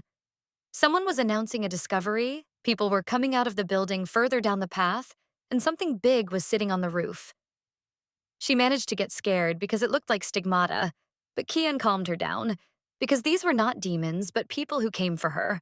The fox jumped out of her arms. If they had come and she was now safe, he should leave. He took that shadow form again and promised to leave the maid in a suitable place. She suddenly noticed a Stigmata man approaching quickly above. When they came into the light so she could see them more clearly, Camelon became visible. Henriette broke into a run and immediately picked her up in his trembling arms. His voice broke as he told her how worried he was. Nikki had never cared for her like this before, so even though she wasn't worried, she couldn't believe it. He carried her in his arms, and she was frightened by the sight of that Stigmata up close. She had asked her father about it, but in response, the creature itself asked disapprovingly who it was that she called it. The Stigmata called her a pea, as Calix did. Looking at the huge creature with pink fur and strange horns, it was hard to tell that it was her brother Sushu. Even in this form, she could somehow call him that. At that moment, Aval and Camelon rushed towards them. Everyone who was behind them was ordered to stand still. It turns out that Henrietta mobilized the Hungarian Guard and the Imperial Guard, everyone, to search for her alone. Father decided to postpone the conversation until later, when they returned home. Everyone, along with Henrietta, who still had to dismiss the guard, sat awkwardly in silence in the living room with the green sofas. Calix didn't like her look, but at the root of it, she just wanted to thank her brother for saving her. Guardian star of Calix, the sage who broke taboos. He was said to be a great researcher in the field of stigmata. She was so surprised because that form really did resemble a creature, but that was where his power lay. But there were side effects. It was because of them that he dropped out of the academy and went to the tower to learn how to control his power. If he, in this form, lost control, it would be a big problem. So he doesn't really like using his powers, but for her sake, he did it. As soon as she crossed the threshold of her home, she was examined and the doctor confirmed that her condition was excellent. But even so, the brothers were still worried, constantly asking if she was injured and how she was feeling.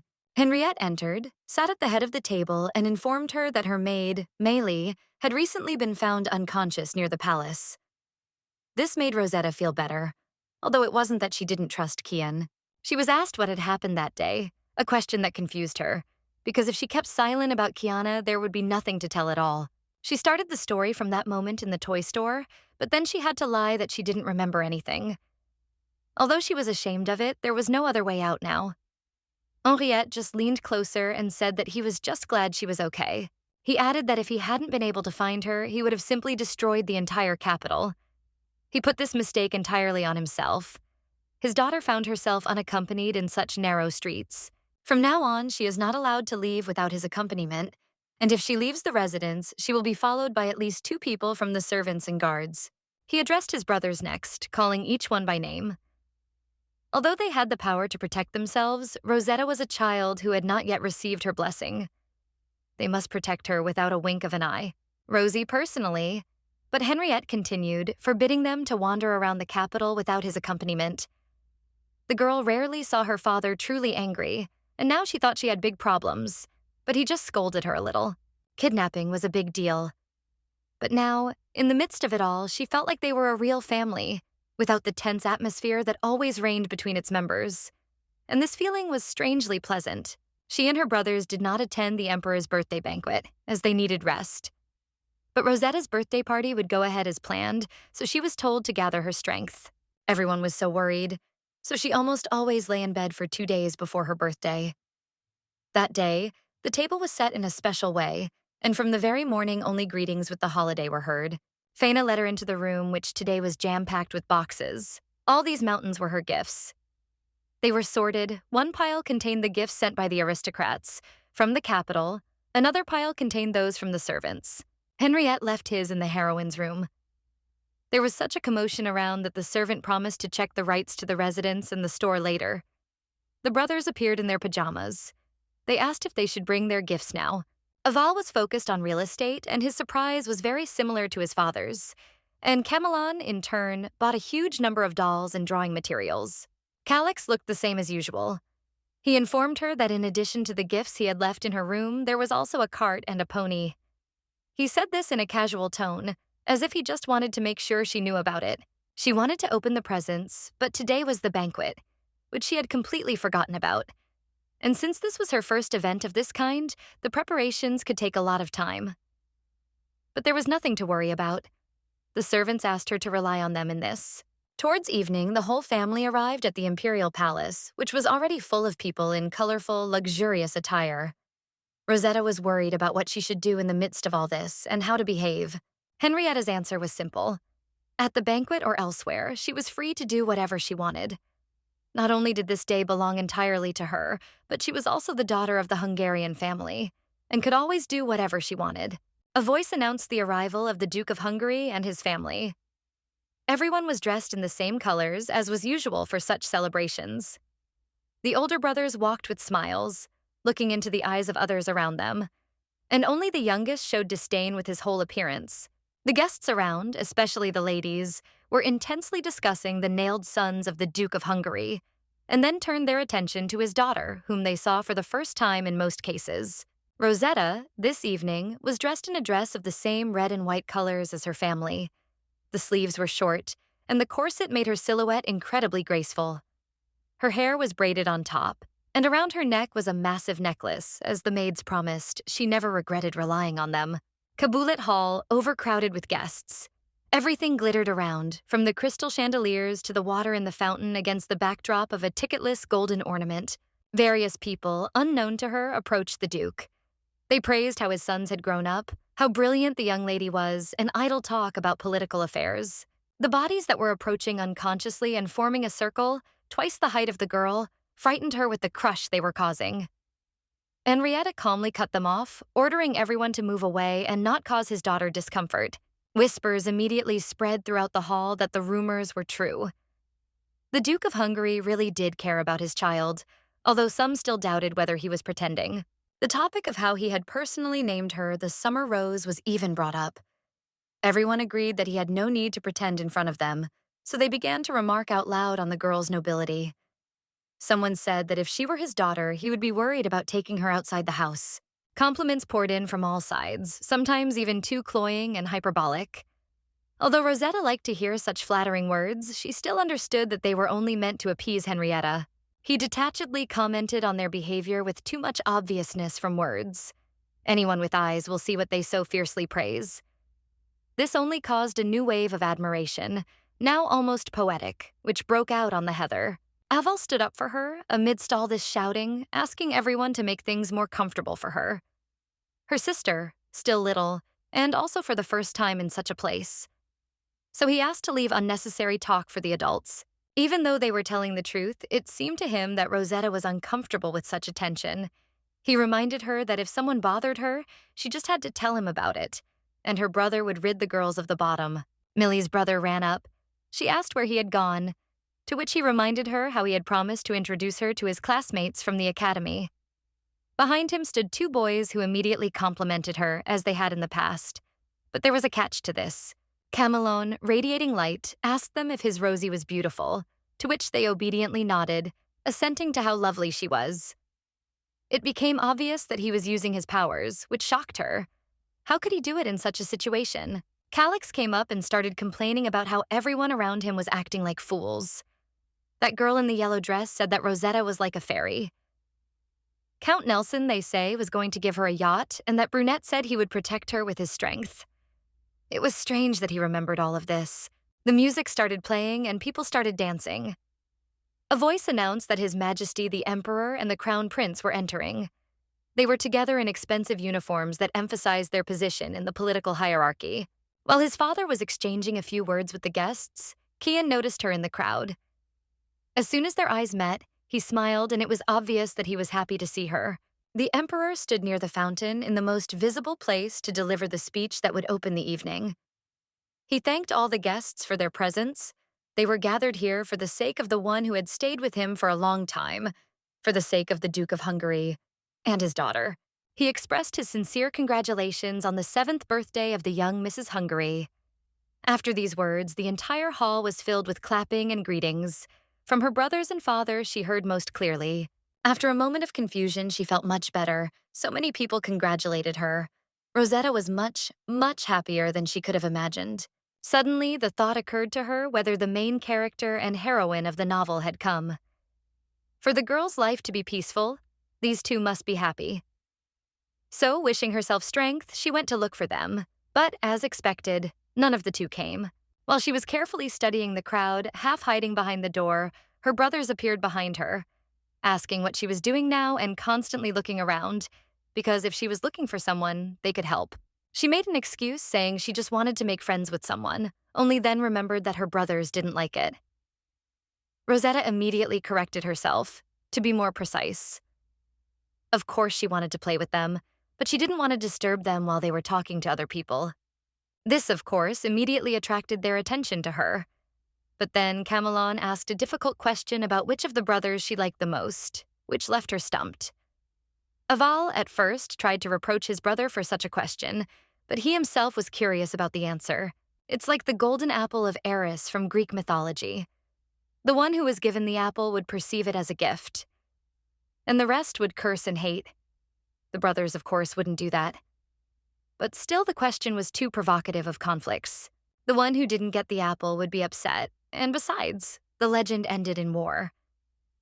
So she could only smile, trying to come up with an answer while they looked at her, their eyes aching for an answer. Henriette, who came up at that very moment, spared her the trouble of answering. He considered such topics of conversation too infantile, and Rosetta already had the perfect answer. She understood what he was talking about and decided that this was the best possible scenario. The girl smiled and enthusiastically replied that the one in the family she loved the most was her dad, which caused confusion in the brothers, but a satisfied smile from their father. Then he curtsied to lean closer given their height difference and offered to dance with her beloved dad, to which she readily agreed, taking his hand. Then, back home, in the Hungarian residence in the capital, she fell onto her bed, feeling tired but content. Until now, it had been just an ordinary day when she was born.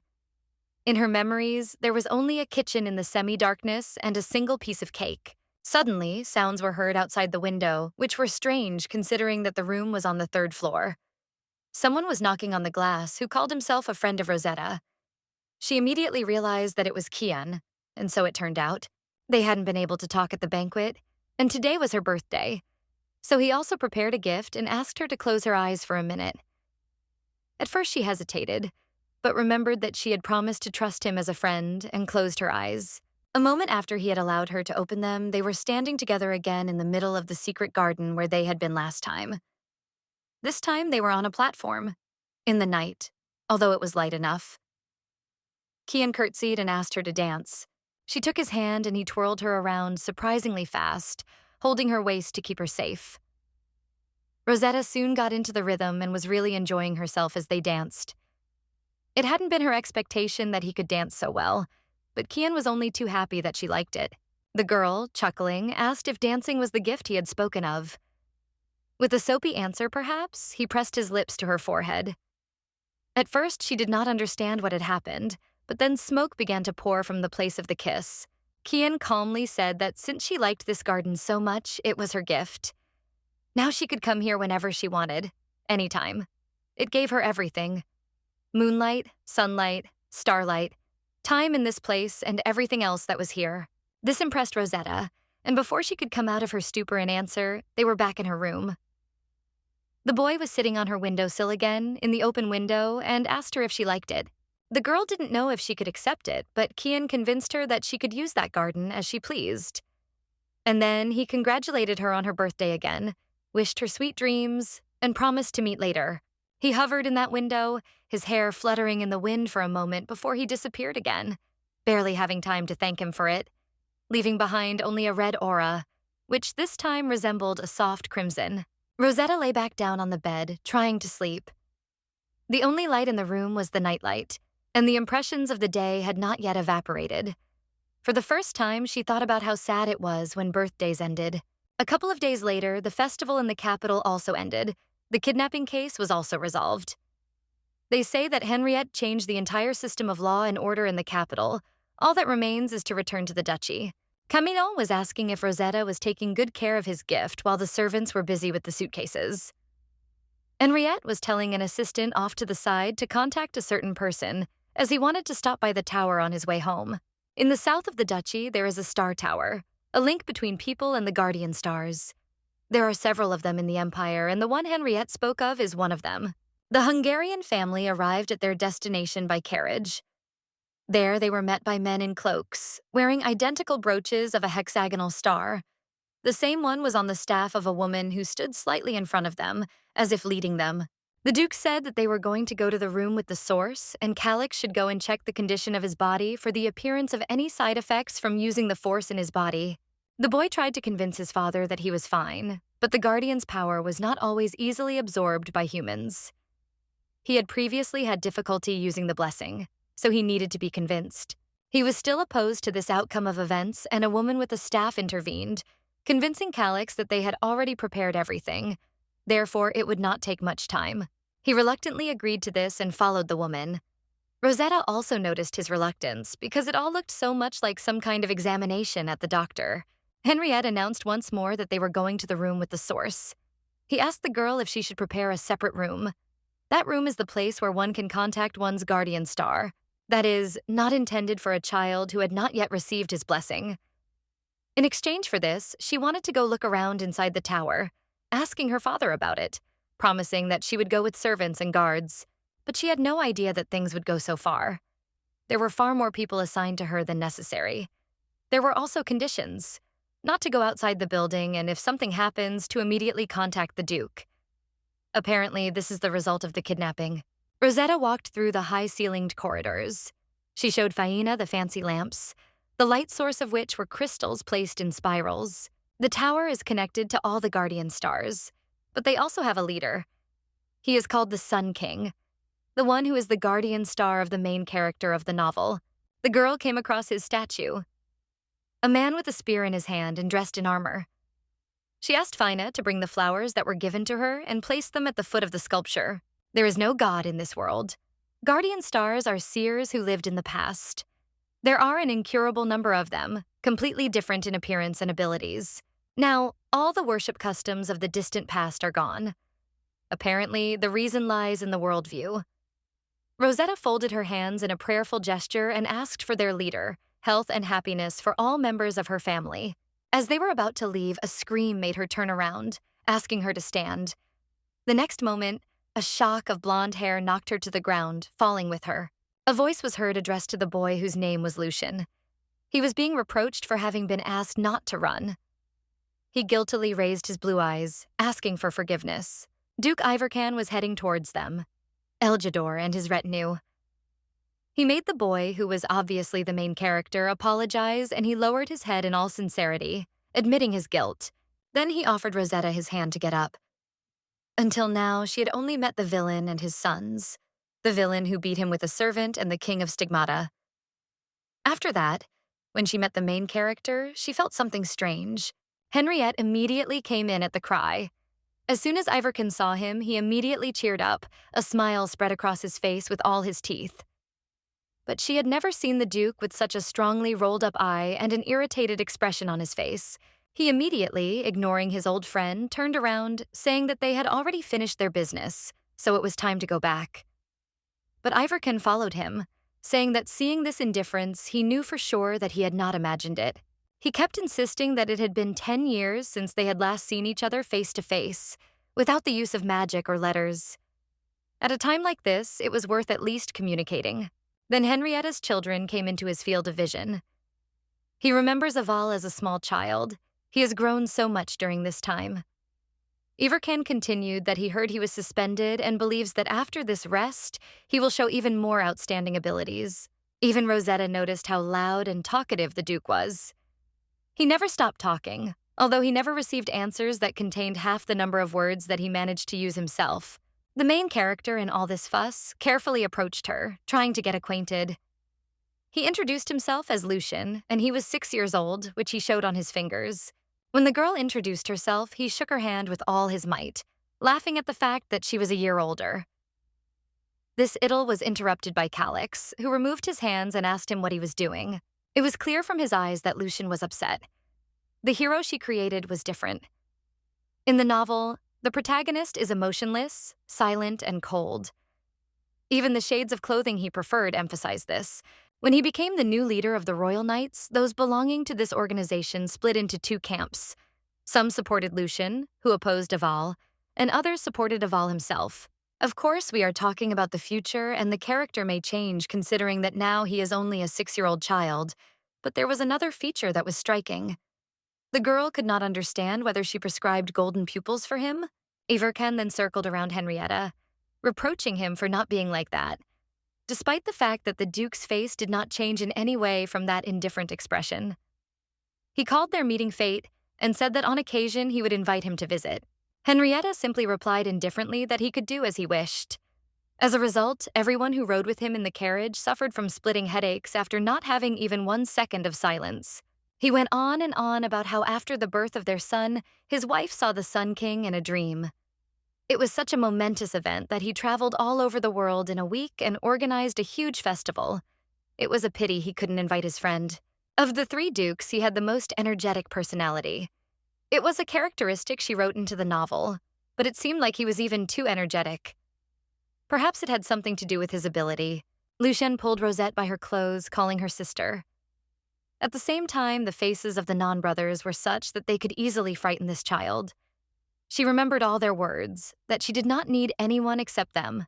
If they continue to stay together, they will definitely become doctors. And she does not need that, for her own well-being. So she offered to show Lucien the garden since it was his first time in their estate. Camillin tried to object, but she would not listen. The girl reproached them for their lack of hospitality. What was worth? The faces with which they greeted the guests. She forbade the brothers to follow them. She led him along the paths of the garden, showing him its different parts. The greenhouse, then the rose garden. The boy looked like his father. He noticed the similarity of the flowers and Rosetta's hair, and then described the garden that was in his house.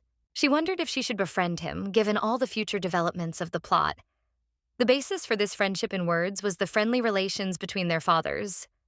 And this reason was very much to the boy's liking. Lucien asked what she had been doing before they had met. The girl explained that she had laid flowers on the altar of the Sun King and asked for happiness for her family. After that, the atmosphere changed noticeably. He replied that this was not possible, because in the case of any offerings, the guardian stars would become like gods. This created a heavy pause between them. The next moment, the boy smiled sweetly again, as if to say it didn't matter. The guardian stars must have received a gift for the first time.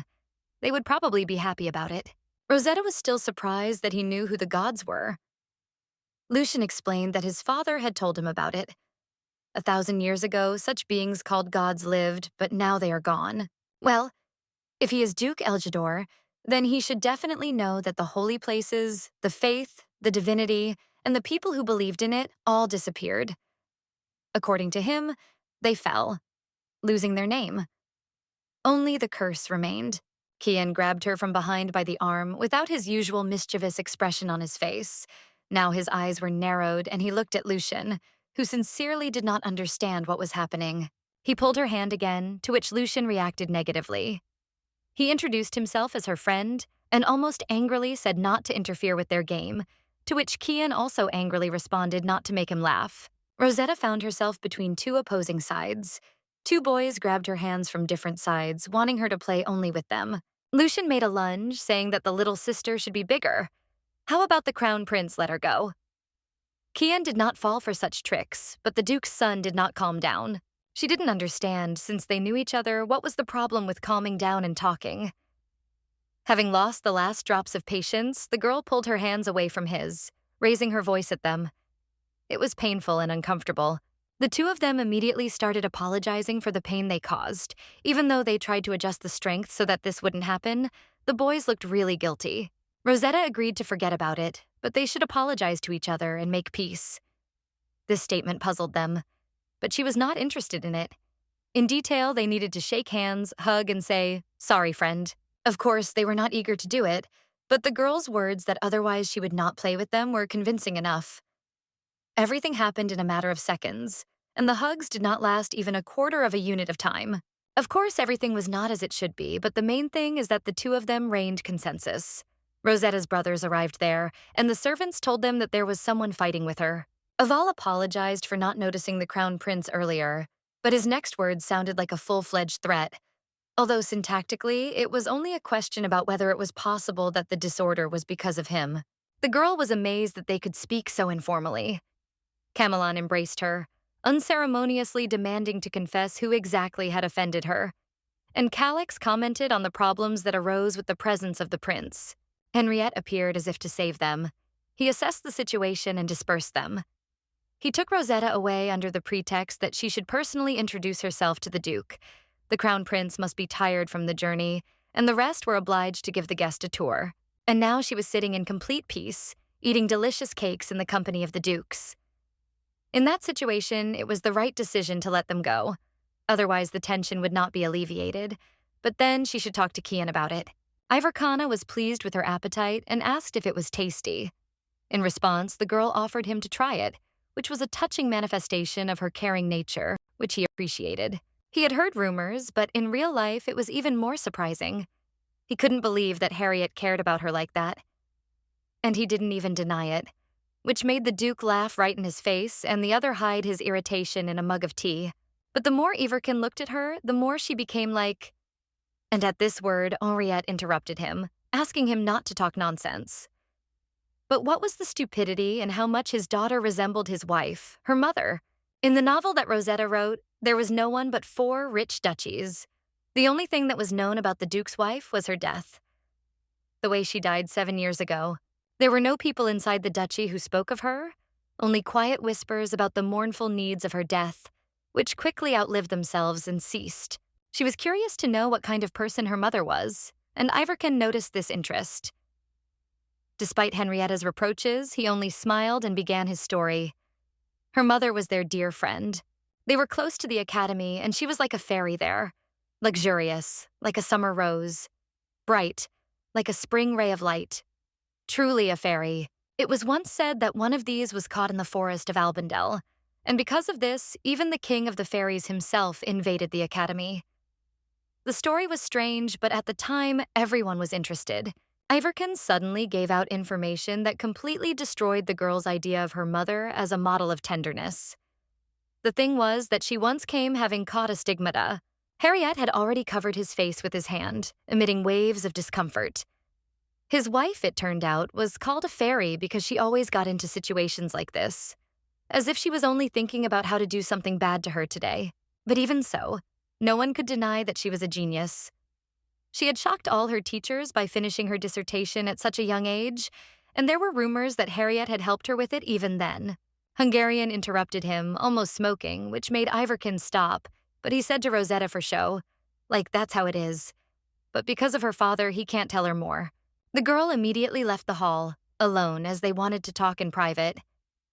In the corridor, the maids were waiting for her, led by Faina, who were wondering if the lady was going to her brother's. But she was going to go to the gallery. She was looking for a specific image there. She remembered that day and how that picture was painted.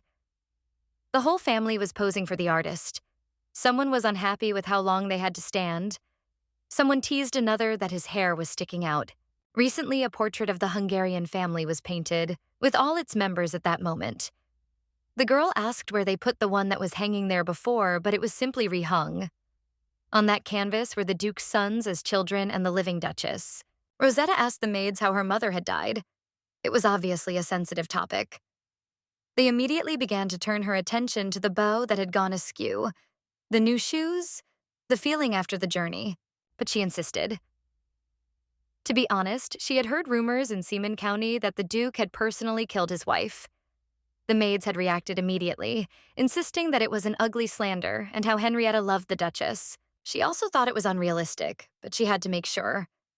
After all, she couldn't ask her family members. Judging by the servants' stories, it was common in the Empire to marry for convenience. But the Duke and Duchess were passionately in love with each other. They got married after going through many hardships together. The death of the Lord was a tragedy, but what Rosetta heard was not true. Faina began her story. Maylie tried to cut her off, but it would be better for the lady to know the truth than to be so mistaken. 7 years ago, on this day, there was a heavy rain. Most of the servants were busy cleaning up because of the rain. There was no sign of trouble, but the Stigmata suddenly invaded the estate. According to eyewitnesses, this Stigmata was in human form. Among all forms, this creature had high intelligence and was especially strong. The place where it appeared was the mistress's room and the ladies' room now. Harriet was in a hurry then, but it was too late. Rosetta remembered the dream when she fell asleep in the Duke's room. Dark clouds and a rainy night. A black stigmata attacked her from behind and a silver sword pierced it. It turns out that it was a memory. It follows that the rumors that the Duke was molested are also lies. At that time, he was seriously injured in a battle with the creature and was also too shocked by the death of the lady. Harriet was unable to take care of his children and had many enemies, so it was dangerous to reveal the truth. In fact, he had imprisoned himself under false pretenses. He sent his daughter to a safe place. She felt better knowing that her father had not abandoned her and that an unexpected tragedy was to blame. She was the only one who had survived that day. The Stigmata could not help but harm the child. She was the easiest target. The Duchess and Henriette must have protected her at such a cost. Faina leaned down to be on the same level with the girl. She said how glad they were that Leji had returned and was brightening their days with her presence. They told her this because they wanted Rosetta to know how much her master and mistress loved her and each other. If this upset her, she could punish the maid. But she had to remember how much her parents loved her. That night, the girl knocked on her father's door again, asking if they could sleep together again. She told him how she had become interested in details about her mother and asked the maids. She did not miss anything about how the Duchess had protected her and how Henrietta had suffered then. In fact, there were many rumors in Seaman County, and she asked, gathering her strength, if he hated her, since her mother had died because of her. Henriette pulled his daughter closer, reassuring her that it was definitely not her fault. There are always those who enjoy watching others suffer, and their words are not worth paying much attention to. He taught her that even if she felt she was wrong about something, she had to be confident in herself, and always act as if her actions were right. Her family was always on her side to support and help her. Rosetta asked, what if she then became rude? But the answer was simple. Who would dare tell a Hungarian girl that she was behaving inappropriately? Besides, it was a privilege of children. One should enjoy it. She felt like she had been too emotional up until that moment, but hearing Henrietta's words made her feel calmer. She had no idea that she needed to hear those words now.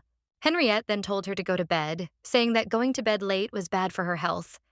But she asked him if he was going to sing a lullaby that day, reminding him that he had promised to do whatever she wanted. The Duke couldn't sing at all, and it turned out he hadn't just said he wouldn't do it anymore. She could barely contain her laughter as he tried to hit the right notes, but she still liked it. Seeing her reaction, he stopped and put her to bed. The main topic that was spinning in her head now was that she thought she knew so much about this world, but it turned out the opposite. And also, were these events written by her in a novel? A lot had happened in the last few days. She had even forgotten about Kian and Lucian's bickering, which hadn't gone away. It still felt like they were throwing lightning bolts at each other with just their looks. Luckily, the brothers were too busy to join in. Since they had made up, which simply meant the forced performance of some ritual that was supposed to help them reach a consensus in their existence with each other, she suggested playing together. The response to this proposal was rather lukewarm. Kian was ready to do so if that was what she wanted, but Lucian did not restrain himself from describing the frightening appearance of his friend. Rosetta insisted that it was just a face with its own peculiarities, which discouraged Kian. After all, he had always adjusted his appearance to her tastes and desires. To hear this now, she turned to Lucian and asked him if he hadn't behaved like an adult yesterday. He just blinked his eyes, not understanding the distinctive features of adult behavior. The girl was sure that he did it on purpose. She found it odd, but she hadn't created any special conditions for the protagonist's actions in her manuscript. It was hard to tell if this was another change to the original plot structure or if she was missing something. All three were sitting at a table in the garden, drinking tea and cakes. It seemed to be the most favorable atmosphere at its core, but the Duke's son would not shut up with strange and endless questions, the purpose of which was to hit the target, the nerves. He told how he and Rosetta, whom he stubbornly continued to call sister, went to the tower and asked the Crown Prince if he had been there. After a negative answer, he assumed that it was because of a bad relationship. The topic of conversation itself was good, but the Guardian Stars and the King of Stigmata together would certainly have a bad relationship. She had to smile until her gums hurt to smooth out the edges. She, in an attempt to change the subject, asked Lucian, since he was so fascinated by the Guardian Stars, which one he himself would like to receive. Of course, the girl already knew the answer to this question. The protagonist was blessed by the Sun King and received a power exactly like him, which is why he was called the incarnation of the Sun King in the novel. But his answer now was that he wanted to be a huge palace. The boy spread his arms, describing it with delight. The existence of such a guardian star was questionable, but since there are options by which people can turn into stigmata, there is nothing strange about it. He asked her the same question back. Rosetta had never really thought about it. It just occurred to her that she was happy now and didn't need anything special. But if she had to choose, she would have preferred one that would make her healthy and strong. In this regard, she envied Fina's guardian star the most. Kian answered cynically, saying that in any case, it was only strength from those who were the same people. A conflict flared up between them again. Lucian was extremely negative about such thinking, because in that case the stars would not protect him, towards which the second did not hold back his disdain. The servant who came to inform that the Duke was looking for the young master, Eljador, stopped the squabble. Due to Kian being willing to accommodate any wish of Rosetta, a collective decision was made to go to the palace together. Ivorkin reproached his son for his inattention, since he had warned about the meeting after dinner. It was not often that one had the chance to meet with the Duke of Hungary to neglect such an opportunity. If he wanted to become a knight, it was important for him to have support. With that thought, the girl and Kian left them. Aval walked along the same corridor. In the shadows, his face was even more obvious, uncharacteristically gloomy. If you look at it that way, he said he was on vacation in the Order of the Knights, but the Duke then, on the contrary, called it a suspension. It was difficult for Rosetta now to understand what had really happened among all these versions.